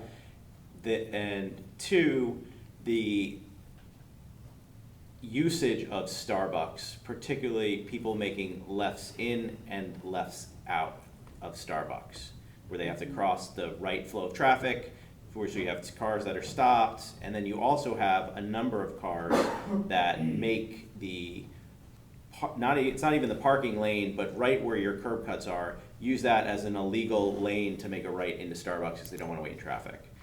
There's no way that we can restrict eastbound drivers from making a left into this site at all. And there's no way we could put signage or any way we could do that and force them, if you're traveling eastbound, to make a left onto Sedgwick and then in. Yeah. But there's just, with curb cuts on the post road, there's just no way we could do that, because I think if we could somehow magically wave a wand and do that, I think that would make the traffic situation a lot easier. So I'll give you a for instance on that one, right? So now I just made my left turn on a single lane. Yeah. And I got a car behind me, and he's not going to the gas station. Whoa! Right? I got the brakes in front of me, this guy stopped, I got two cars behind me that thought they were gonna make it through the intersection. I got a problem. Yeah, But if you we've cause played them- this every which way, I'm telling you. It's better if you cause them to go down to the next curb cut. The best thing to do is leave it all movements at all three. Yeah, I'm not happy about that, because we've. That's every gas station, George. Every gas station. Yeah, but we didn't do that at Trader Joe's, and we also don't do that at Chase. Chase, there's no left turn into Chase Bank off of So again, Noroton Avenue. my recommendation is monitor. Yeah, And that then doesn't if work you for don't us, like though. it and there's problems, then do some of the ideas that you're What mentioning. about if you go back to 4 pumps instead of 6? That's my next question. Does that You make a you also material have to difference? understand, the You can- nature of going into Trader Joe's is different. You're going into Trader Joe's to park. You're going into a gas station to fill up your gas, and you might have a right side or a left side, and what Right. my needs are will be different than what your car will be. So it's like you can't solve for it. Flexibility. But- I understand that. But we are not an enforcement or commission. 6 months from now, after this is built and we're done, monitor, we'll see it, we'll be driving by, we're gonna say, oh my God, they almost had an accident there. What are we gonna do about that? Tell the police 2 commission? crashes in the last 3 years at this site, going in and out of that from what you can tell from the crash diagrams and information. There could be more, Yeah, I've never but heard. 2 of them were never heard such clearly high- an in or out movement from the gas station. I've never heard such high numbers in all of the, I've been here 4 years, of accidents at an intersection. One intersection, but Yeah. that, again, it's the intersection, that intersection has its problems. Only 2 of them were Yeah. directly related. Do you think the adding of, if they would agree to the other easement and making that lane on Sedgwick to be a longer turning right lane, do you think that would have any meaningful change to what you're? I don't think that Morass. changes the way you go in or out of the gas station. That stops. You know, the other thing too, I don't wanna keep chasing this, but, or sound like I'm advocating for one or the other, but I'm just trying to give you my professional opinion. That's what you're here for. The other thing is, you're gonna get circulation problems, right? I wanna go that way on 1. Now you're making me go around the block. Now you're making me hit 3 other intersections, How are we doing that? If you're making a right, yeah, right? a right only turn and you're restricting your movements, Right, then. and I'm you're facing squeezing a the balloon direction that I and can't the get problem's back going out somewhere here. else.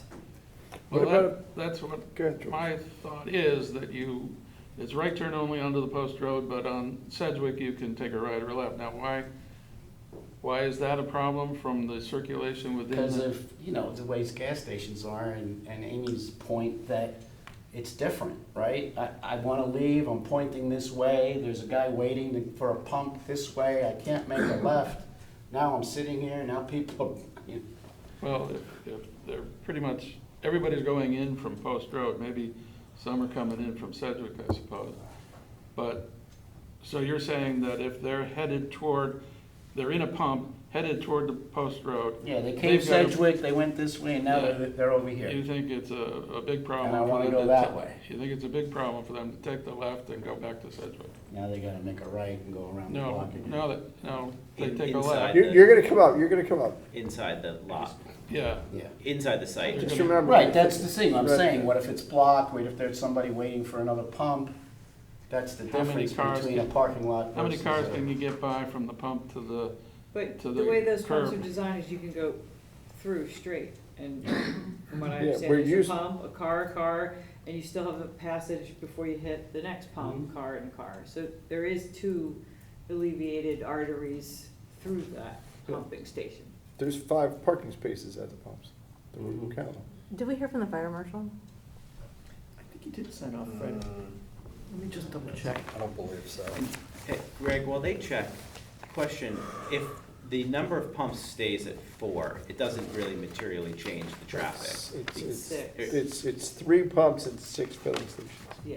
Yeah, that's what I mean. It's So a different trip Oh, generation. If I say there's 2 filling stations instead of 3, right, so there's 4 total pumps. I don't think So the way it is now, right, it's currently 4. If they don't do the 6, does it really change that much, or are we thinking that most of the trip generation comes from people not even getting gas, but hitting the convenience Hitting the store in and convenience out? store. So it doesn't make much of a difference? There's an increase for the pumps as well, I don't know what the trip gen ratio for pumps It was- is off the it's- top of my head. It was like 60/40 or even worse than that. It's 70/30. To which end? The convenience store. Yeah. The Yeah, that's convenience what- store is the That's driver, That's the driver, right? That's what I'm trying to get at. Yeah. but you have For the more. increase, Yeah. certainly. Because, I mean, I want to figure out If you what put we a need to do. 6-pump station instead of a 4 without a convenience store, there would not be a. Where you can make the convenience store smaller. Yeah. The convenience, you can go at 4 pumps and make a convenience store 2,200 square feet to 2,800. These aren't really addressing the circulation in and out. I don't, issue, though. I, They're not? Well, I mean, volume is a little less, but you're still saying safety and, But don't you have more movement to get Circulation. around? Excuse me? If you take away one of the pumps, you have 4 instead of 6, does it give you more circulation? you have more of a room to move around. Yeah, Right. that's possible. What about if you angled the pumps? So, Change. yeah, that becomes an issue too. Yeah. I just did one in New York recently that we went through all these issues of angling pumps, and now I can't get back to Sedgwick, because I just came in this way and I'm Yeah. angled this Yeah. way. Yeah. I guess maybe you can. but right now, they're 90 degrees. They're perpendicular to the post road, so the Sedgwick cut certainly works. Right. Yeah. Yeah, you have the most easiest access, That's what- flexibility to go in all directions. This would still be I mean, I brought it up at the last meeting. I know that the site is deep, so there is circulation on the site, but it's not nearly as deep as the mobile down next to Shake Shack, which is twice as deep here, that has perpendicular pumps. Mhm. Every other gas station on the post road has parallel pumps coming in and out. So it's just, it's, Yeah. but you don't think it'll change the traffic pattern much? The mobile you're talking about, it's got the pumps on the side of the Yeah, the building. convenience store's in the middle. Right, the convenience also, there's also a kiosk, it's like, 1,000 feet if I'm right, so it's not a full building. I mean, you can do it, yes, you're 100% correct. Well, I'm just trying to ease traffic on the post road. No, I mean, yeah, I mean, That's because this isn't used right now. The site has no use. It's vacant. There's cones up on the curb cuts. Right. And in the 25 minutes I spent on the site today, I saw the Sedgwick intersection blocked 90% of the time. It took me 10 minutes to get from Sedgwick past Starbucks. And I saw 3 people make a legal right, use the right lane to make illegal rights into Starbucks. And then I saw 2 people block both sides of the post road getting in and out of Starbucks, Yeah. which is 20 yards down the road from here. So Yeah. like, and this thing's closed. this thing is, and that's my point, and this thing is closed. And that's the worst section in town of traffic. As soon as you can get past Mansfield, it almost immediately alleviates, Mhm. and you can start flowing again when you go underneath the train tracks. This is by far the worst 100-yard stretch of traffic we have in town. And there's nothing here now. No use. There's no use now, it's vacant. Yeah, no, I agree with everything you're saying. Uh, As far as the circulation goes, it's, I mean, it's my opinion, our opinion, Is what? not, to leave it all movements for now. To leave it and- open. And monitor it. And what You about? you have the enforcement issue, which is, there's no way to self-enforce this. You can't put a median in the street. It's gonna be signs that say no left turn. And are you And making, enter only, and exit only. and are you making a recommendation relative to the police commissions of the easement to widen Sedgwick at the corner? I don't know if widening Sedgwick is gonna do much now that they restriped it. Were they aware of that when they Yes. made those Yeah, comments? Of course they are. I mean, the letter's only dated a week ago. I'm so what it's going to do, I have to look at the traffic analysis to give you a better answer into that. I probably should also do some observations of how that's going. Okay. So you wanna come back Jeremy again? was mentioning that he feels things are alleviated a little bit and they're working better. What's Levy? Sedgwick is working a little better than it Oh, used to okay. before the striping, which it should, because But this is all those cars that are going Yeah, straight okay. are making a right. Not many vehicles make a right there, I don't think. They're either go, because they would have been Mansfield or gone the other way. But, There was less queuing with the left turn lane Yes. off Sedgwick, Yeah, 100%. yeah, Sedgwick yeah. used to be backed up to the top, to the. So that the might stop have sign. done it. It's, So- even with 3.5 car lengths, it does help there, for sure. yeah.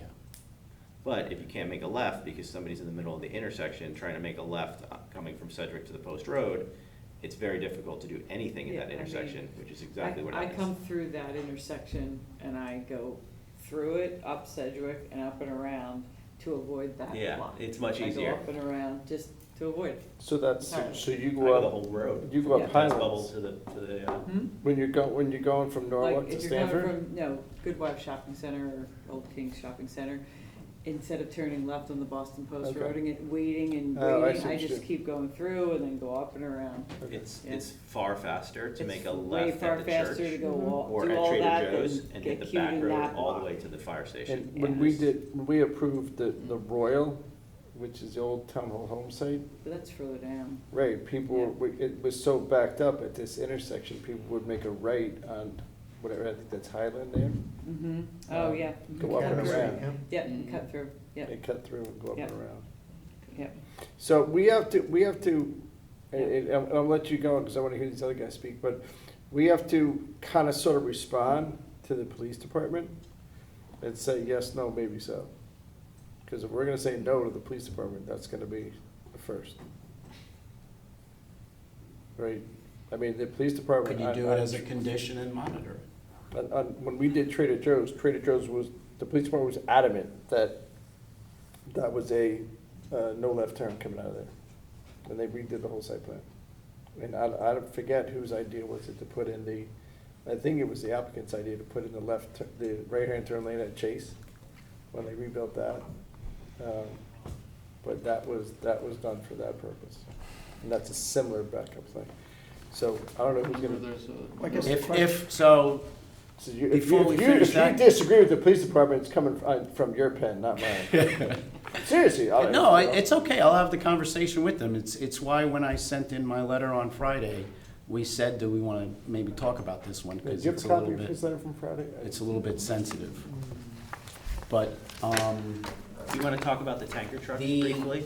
I want to talk about the truck access, but before that, if we do restrict turning movements and ins and outs, they have to redo the traffic study, because now it's different patterns. Right. Yep. We have, to get it approved, we gotta do anything we can. You know, like that's what it takes to get the thing approved, that's what we have to Yeah. recommend to the applicant. Yeah, so they'll have to redo it if you're gonna entertain that idea. Or maybe they need to do it as, even if you say, right, it could be done in the future, you probably need to do the traffic study to say, Do you? if it does happen in the future that we need to restrict turning movements, what are now the impacts to traffic going to be? Right, we did that with. You the car might wash. find out that forcing everybody out of Sedgwick is a problem. Sedgwick, I'm making a left turn, now keep thinking this through. You're at that curb cut and you wanna make a left onto, Boston Post Road. With the two-lane configuration, now I gotta cross a lane immediately Well, you gotta do that and make a anyway. left. You gotta do that anyway.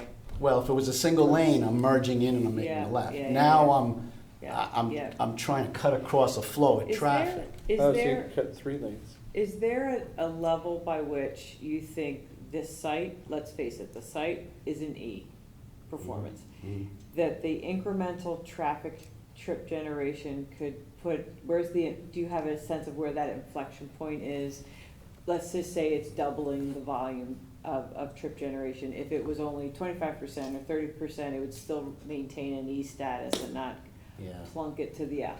Unfortunately, because it's closed, it would have been so nice to make the observations of how it's operating now and really, Your been able model to would tweak be able this? to tell you that, excuse me? like a model around, It's tough. You think a gas station here, period, brings it to an F no matter what it looks like? It's gonna break. Bring it from an E to an F? No, that's what we're- Again, I don't even know, because during those times, there was that technical issue that we found Right. that may make things better. It may not trigger the F at all anymore. What's the technical issue thing? It's a setting on the signals on how it, like if there's nobody on the side streets, it gives the time back to Boston Post Road. Right. So that setting needs to be adjusted in the Analysis. that they did. So, I did want to comment just as to Amy's thought that on Sedgwick, it's actually ameliorated. The right-hand turn should be better now since they've now created that additional lane. So that more traffic coming out of the station onto Sedgwick should be less of a problem that way. I also wanted to remind folks, Day Street also is right turn only, down in this busy area, so. In where? Day Street, there at DR Bank. Oh, Oh, yeah. Sorry. I mean, it is honored in the breach more than it is honored, but. There are a lot of people that go straight across that Yes. into Corbin. I did. Yeah. But it is. I'm in constantly fact. beeping at people. that No, but are also right when there. you come out of Fairfield County Bank, there's bollards there that restrict you from going left too. First County. First Yeah. County, Yeah. First County. There's a- Across the street from Yeah, here. legit bollards. Yep. Yeah. Very Okay. effective ballards. Yeah, Bollards. they're huge. Even coming out of the new Bank of America building by the corner of Yeah, we Corbin. did it there too. Is literally a curved forced right. You can't, if you gotta go Yeah. over the curb to make a left, or you Yeah. gotta do a real Right. wonky left turn there. Right, That's what we, Oh, yeah, that's what we did at Trader Joe's. Yeah, exactly. So it's possible on the post road. Plenty of precedent. But again, I go back to the contention of that, the purpose of that travel is different than a gas station when you're Yeah. solving for a left and a right. Yeah. Gas station. No, it's a you- one way in, one way out. It Yeah, is a yeah, totally different 100%. animal. So I can understand the need for flexibility. Great, that's what he's saying. All right, who do you want to hear from first? The Wait, do we site wanna hear plan the- I guy? just want to say Do we one wanna do the thing. tankers real quick? We can't narrow this entry to block the exit. We need the whole width for the truck to come in.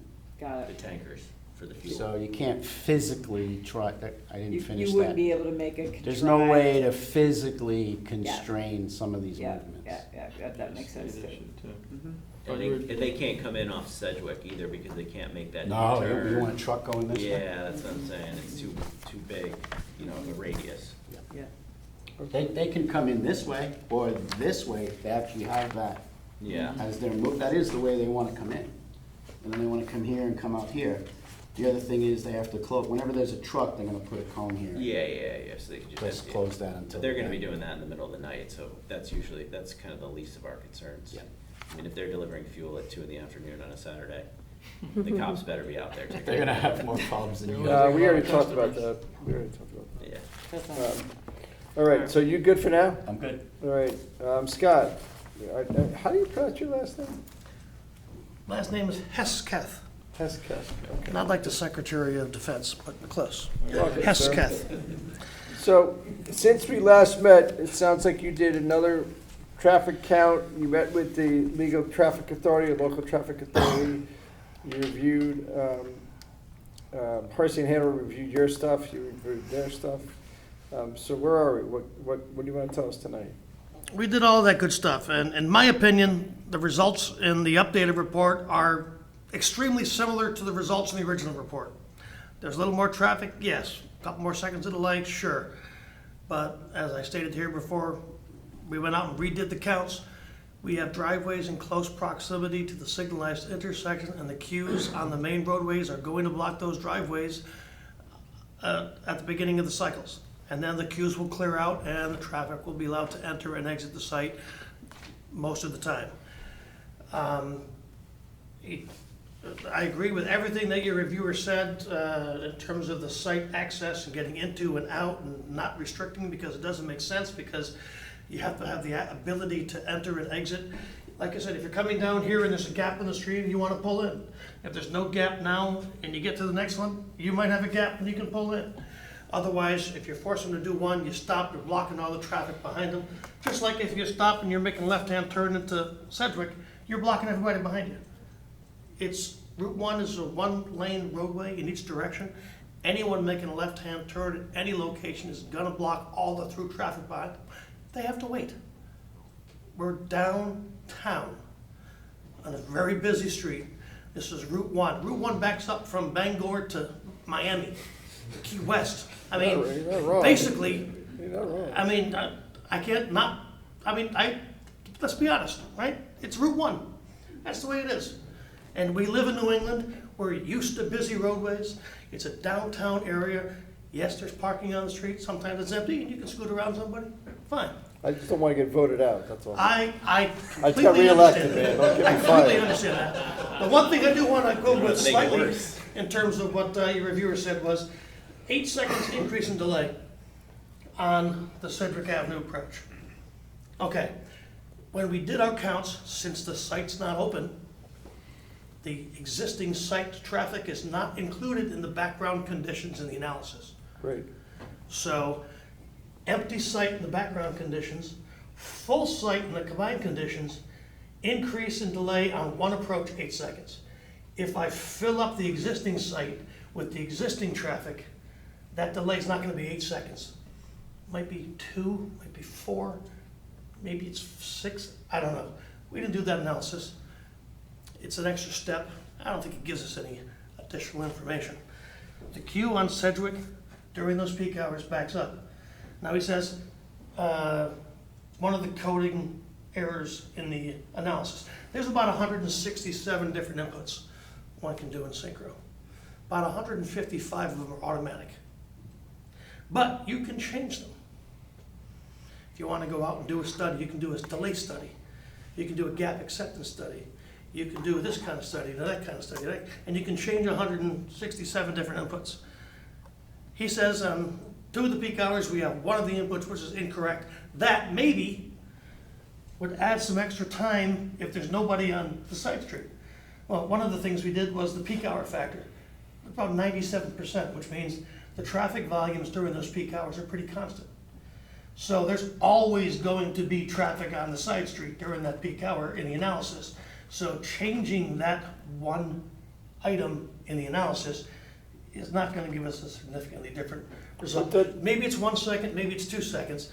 If our whole... But he's trying to help you with that. If you're, I agree. It'll improve things by 3 seconds.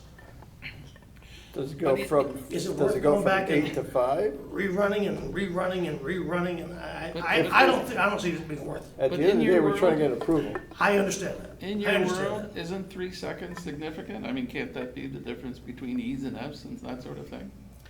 This is Route 1 I in understand. downtown. I know. You are at capacity during peak hours. 1 second, 3 seconds, 5 I thought you seconds. guys made a living is- off of these seconds. And, well, you know, we stand here and we run these models and we tell you there's gonna be 2 seconds increase in delay. I don't know if that's true. You don't know if that's true. What we're saying is, if I run the background, everything else being equal and I add some more traffic to it, I'm gonna get a little bit more delay. If I take 3 seconds from here and move it to here, I can get a little bit better couple of seconds. I mean, if you're out there and you're waiting 3 cycles, and you're waiting 3 cycles plus 2 seconds, does anybody care? Realistically speaking? Now, if I go from 10 seconds to 70 seconds, that's an impact. I agree with you. But the overall intersection level of service is within 1 or 2 seconds in the background and the combined conditions, even without the existing site traffic there. I don't think that's a huge impact. I've been doing this for 35 years. I don't think that's huge. Now, do we want businesses in town to At the end of operate the and be day, successful? you want the We business to certainly be do. successful. If it's, We certainly do. it's the Yogi Berra theory. It's so crowded, nobody goes there anymore. Well, understood, but this again, remember, is a convenience situation. If you're going to Trader Joe's, that's a destination. And if I'm going to Trader Joe's and you restricted one of the turning movements, I know, because I've been there the last 37 times, and I'm going there, and I'll go around in a different direction. I don't zip by Trader Joe's and jump in off the highway. I mean, these guys they're gonna have return customers. Maybe 50, 60% of their customers are gonna be returned, go there all the time, because they happen to like the coffee, or they happen to like the guy at the register, or the gas is 2 or 3 cents cheaper. But then there's some people who are gonna they're driving by and go, I need gas, and I better stop now, and they're gonna wanna make that left-hand turn in. If you've got a bunch of no left turn signs up there, well, we're hurting that guy's business. I don't know which side my gas tank's filled. As we talked about, I get the right, the left, I got to zip around, one over here, I got to drive around 3 times around the site. I'd rather leave it open and let it operate. But it's gotta be convenient for that 15 or 20% of his customer base that's using it as a convenience. And if we make it inconvenient, we've got a situation where we're not as successful. Right, but traffic also makes it inconvenient. What was that? Traffic also makes it inconvenient. That's true. That's And if the I was problem. sitting at home at 4 o'clock in the afternoon and I know downtown, I'll wait till 7:30 and I'll go get my gas. But if I happen to have to pick the kids up at baseball practice and I'm driving by, I want to be able to get into and out of it and go get my kids. Convenience, that's what we're talking about here. The truck movements, you know, we can put a line on the plan, 40 feet or 42 feet from the other curb line, whatever it is. We can certainly do that. But the turning templates that we've shown you show that the trucks can get into and out of the site. We can complete the record and give that to you, certainly. Yep. We did meet with the police commission. We presented them the same information that we presented you guys last time. How'd that go? They did prepare their report. They indicated to us that they might want to take a wait-and-see attitude, and then their memo seemed to say they prefer the one-way in, one-way out. Again, I'd rather leave that alone and take the wait-and-see attitude in case there's an issue. You know, It's also, it ends with, it's only their preliminary comments. They want to see, I guess, the peer review. Are you supposed to go back to them, Greg? I don't remember that. I think they wanted to see the updated counts, which I believe we did provide to them. Okay. But it was kind of a, Now, prior to their new traffic getting feedback from Hardesty and Hanover, they do want to see, they want to see your review study. Did that go to the police commission? Did Hardesty and Hanover's letter from the 20th? I think so. Yeah, they want to see that. No, it doesn't. Okay. now in terms of improved timing and things like that, yes, you can move 5 seconds from Sedgwick over to Route 1, and you'll get better levels of service, and Sedgwick will operate better. But again, we're in a signalized system here. And if we make changes at one location, someone at the DOT is gonna say, well, why don't you check to see how that impacts the other 7 or 8 intersections? And But then, doesn't the state control the timing of the lights on the post road? yes, they do. Okay. We could make a suggestion to make a change, Right. as your consultant said, and the state would have to take that under consideration. In terms of this, I don't think that they would ask us to do that. And if they did, they would say, well, how do you impact the corridor? What's the new bandwidth up and down Route 1? Now Right. I've got to do counts and capacity analysis for morning, afternoon, and Saturday peak hours at 8 other intersections. And I'll be doing counts and studies and analysis for the next 7 months. And then we're gonna find out, we're gonna move 1 second or 2 seconds, which in the Right, big if- scheme of things if- isn't gonna if make the- a bit of difference. If the pumps stay at 4 and the convenience store gets made smaller, how would that affect your analysis? If you have less pumps and smaller square footage, one would theoretically believe there'd be less traffic. Correct. I can't tell you how much. There's also 2 schools of thought. If you've got 6 pumps, the chance of you finding an open pump when you show up as opposed to having 4 pumps is better, and therefore What was it, what was the trip generation between the pumps, between the gas and the convenience store? Was it 70-30 or 60-40? It's not 50-50. Because you said the dominant traffic generator was the convenience store in your initial report. I said a convenience store generates more traffic than a service station. No. I don't know if there's a split between the number using the convenience store versus the pumps. No, you had it in your other report, which is not in my I thing. don't believe I did, but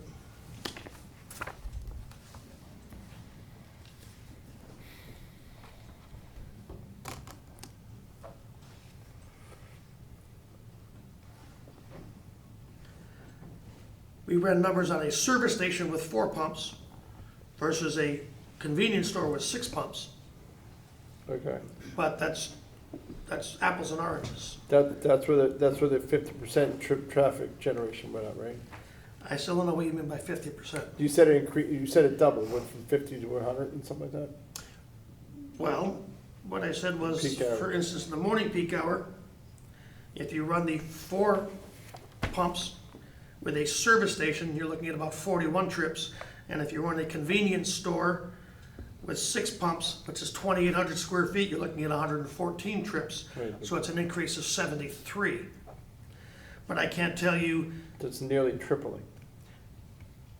one could say that.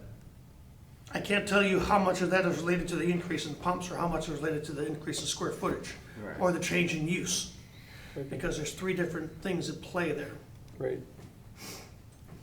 Now, again, that's driveway volume. yep. 'Cause Yeah, I believe- we're all about trip generation. I believe most of them are pass-by trips for the convenience store as opposed to the gasoline service station where if you're getting gas, you pass by, but if you're getting your tires fixed, you probably made an appointment. So you drove in at 7 o'clock and somebody drove in behind you, picked you up and left. So every car that gets dropped off is probably 3 trips Right. in the morning and 3 in the afternoon when they, whether or not they get gas. They may get gas also while they're there, so. Right, so in your professional opinion, do you have any recommendations in the design of the building to make this not go from an E to an F? I don't believe it goes from an E to an F. We heard one approach goes from an E to an F. The intersection itself remains level service C during the afternoon and Saturday peak hours, so I don't see it going from an E to an F. Okay. Right, do you guys have any questions for this witness? We need to hear back from the police commissioner. Yeah, Yeah. okay. We have to just think about this and figure this one out. There's a lot, obviously a lot of moving parts. And there's a lot of traffic there. I mean, you heard what Commissioner Polgash said earlier about today, and it's closed. I've been in the same spot at the same time. The traffic along the post road is never gonna get better. Our job is to make it not worse. I would suggest to you that over the next 25 years, it's probably gonna increase. Yeah. That's true, yes. Yeah. Maybe we'll just put it in a trolley system along the post road. What about a big dig situation where we kind of bury the post road? Easy, Boston. Okay, thank you, sir. Psyche. You were chomping at the bit earlier. About Maybe not so something. much now. Maybe not want to talk? James DeMayo, professional engineer. So I was chomping at the bit just because we were talking about the traffic flow onto Sedgwick and what'll kind of happen. It was just kind of, I had some thoughts. The consultant eventually got there as well. But keep in mind the stacking distance for the existing traffic that's already on Sedgwick to turn onto the post road. It's you know, pretty close to the opening already. And even with the improvements to basically have the turning lane now, if a vehicle is trying to leave, or basically if you restrict this to right out, someone's gonna be like, okay, well, I'm gonna take a left and go onto here. Now they're trying to cut through two lanes, which is already backed up. But like, that's the key to remember is this is already stacked beyond the property anyway. So now you're forcing somebody to make, you know, you're adding basically to that. Whereas if they're allowed to freely make the left as they normally would now, the level of service for this may not get as impacted as everything else. And this is the one that goes from E to an F, not everything else. So by doing that, don't recommend. Right now, we are self-contained for all, you know, regular passenger cars on site. You can get all the way around. So you can drive around this thing in a circle, back, forth, two-way traffic. So basically, we're self-contained on the site, so people can choose where to leave, how to come in, and just maintain options. Question for you. Yep. If you're a landscaper that has a trailer on the back of your truck, are you able to navigate this site with the pumps perpendicular to the road? Because I see a lot of landscapers with a lot of trucks. We've got some that park just up the street. This is a good gas station in the morning. You're coming in, you're filling up, you're heading westbound. But if it's only passenger cars that can navigate the site, it makes it more difficult, No. right? So basically, all right, one of the other nice features is because of how far back we were able to push the building with the variance, the drive aisle between the refueling station and these parking spaces is 29 feet. So that's even wider than a normal two-way drive aisle of 24. So we had an additional 5 feet. So that'll allow anybody that comes in to be able to make any loop out. And also when they're coming in, they'll be able to come in. And Even with cars parked at the convenience store? yeah. Okay, no, it's just because if they were if they're the other way, that you alleviate that issue, right? Correct. Because they're just kind of pulling in and pulling out, and they're not really having to navigate around the site. Correct. Okay. And even if somebody's there, the trailer's sticking out, there's still enough room To get around them. Okay. So that's one of the reasons why we opted to push the building back and why we're doing this configuration. Just on one of the other topics that was brought up is the easement.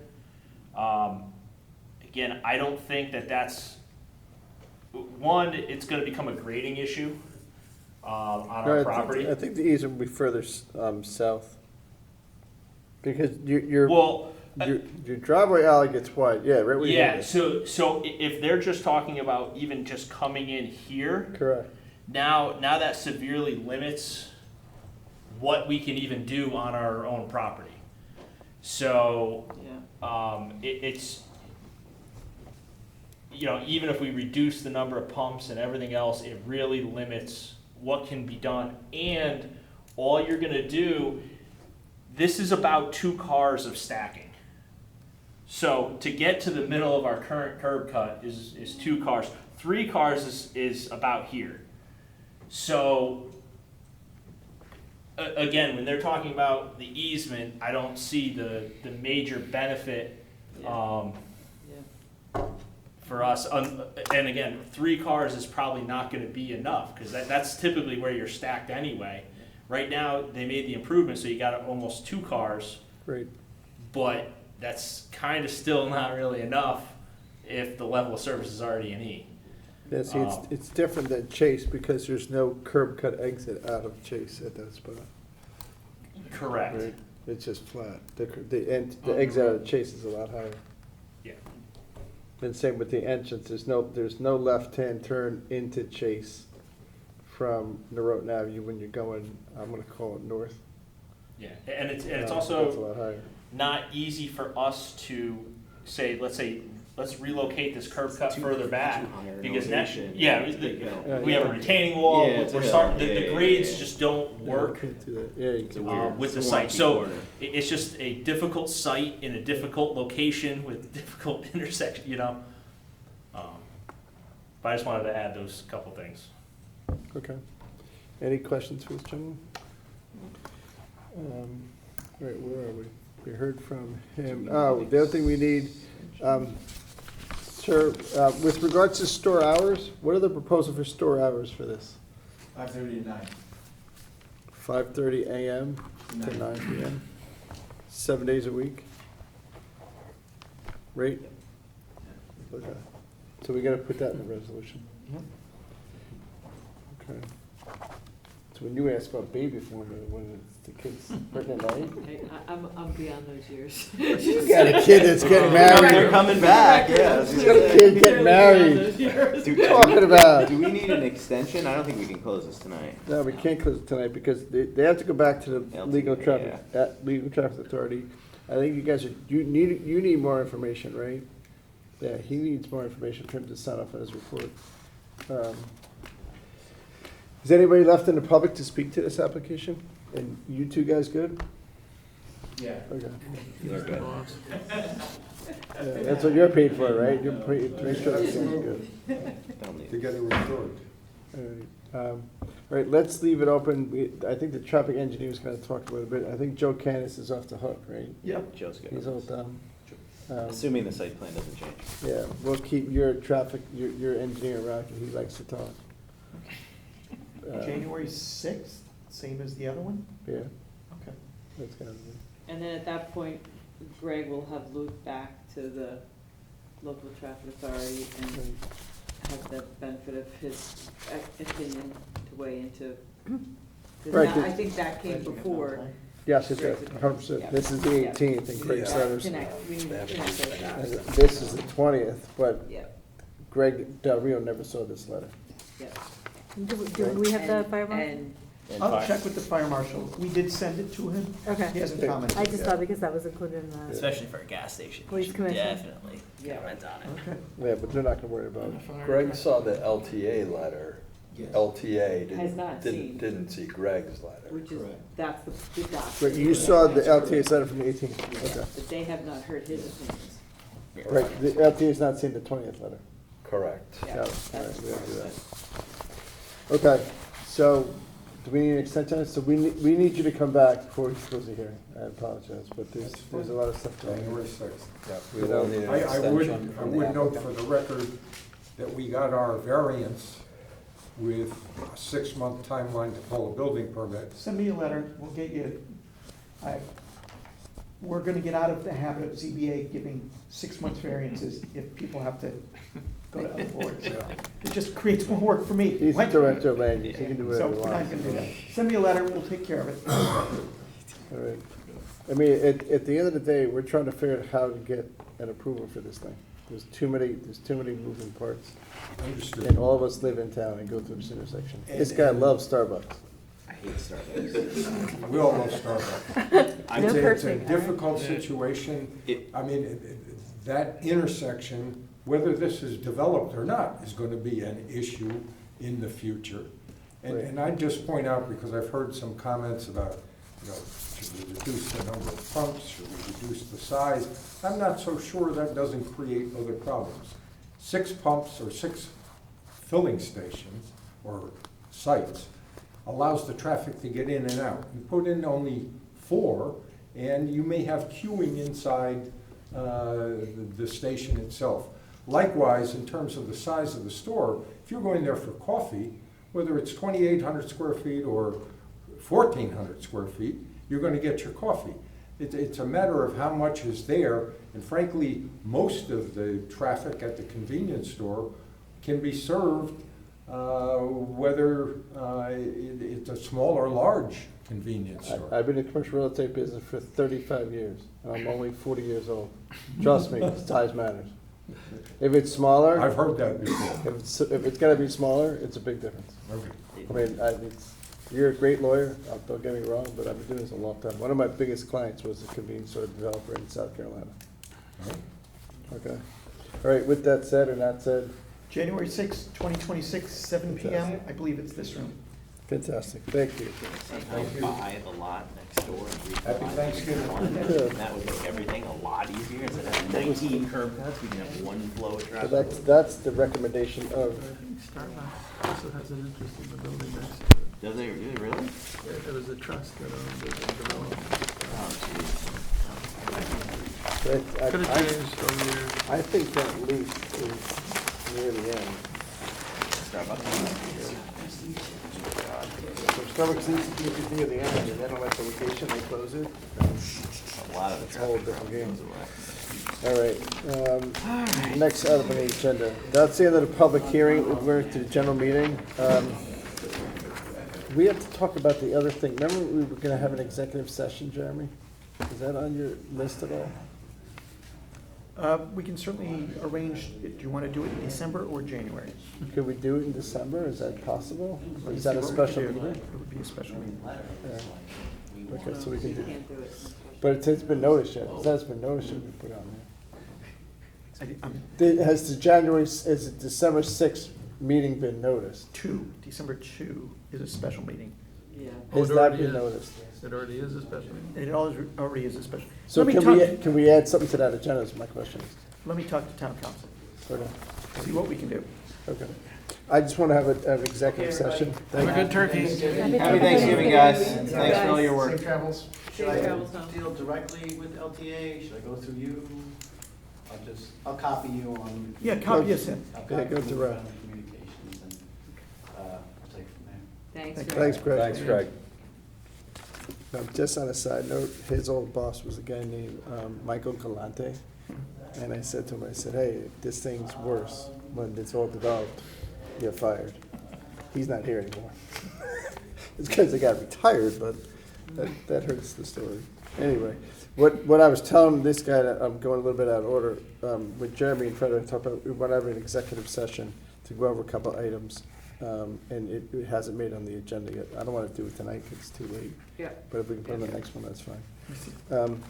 Moving on, deliberations, possible decisions on the following: site plan business site plan application number 186F as in Frank, special permit, also known as PL 25-170, the Wondrous Inc. at 800 Boston Post Road. Proposal to establish a new members-only club offering classes and interactive programming for children and their families in a 6,564 square foot second floor space of the building. We looked at this last week in our packets. We have a draft. It's going to be a gym for Dillo and for another gym space. And ironically, I've been to the one in Westport, which is actually really cool. In our packets, we got a draft resolution dated today. Questions, comments, typos, scrivener's errors on this one? Anybody caught? Pretty straightforward. It's just, the reason why we're seeing it is because it's a personal service use, right? Yep. Right, they're just renting the second floor. The whole big thing is really parking and sound. Good. I watched the Vimeo. So Fantastic. Fully caught up on that. Okay, and the reason why the property owns the Darien Fire Department is because they have the ground lease underneath the building. They're actually not the landlord.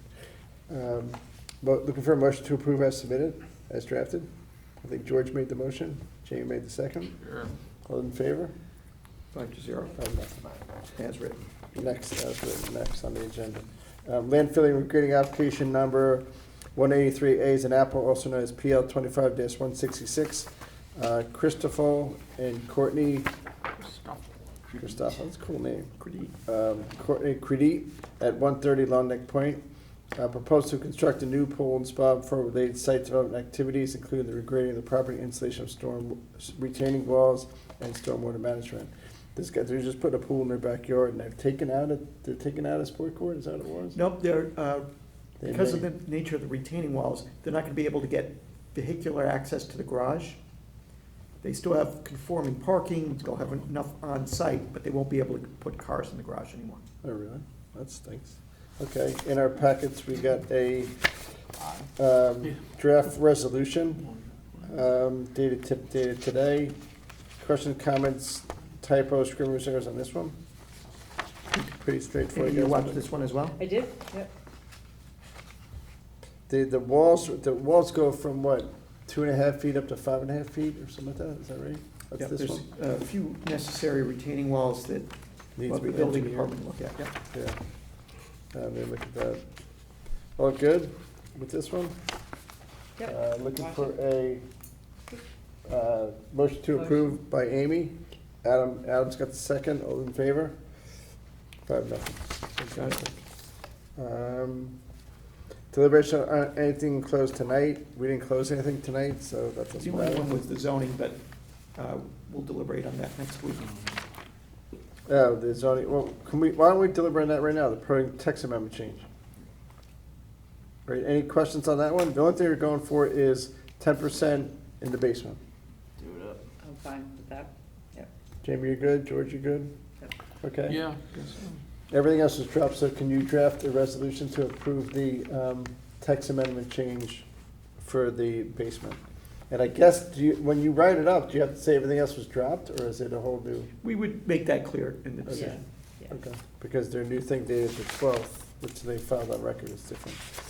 Okay, that's good news.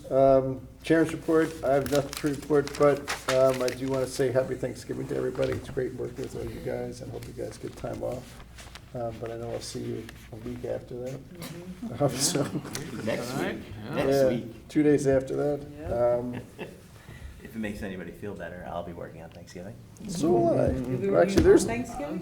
no such thing as Thanksgiving in his Give the country. junior guys the day off. Oh, That's a Really? nice thing. Markets are open in Europe, Asia, what a nice Canada, guy, what a nice Mexico, boss. Brazil. And This then is like avoiding again, bath time for you. Try and get that Exactly. See? and then again, with No regards to comment. chairman's report, Cayman Islands are open.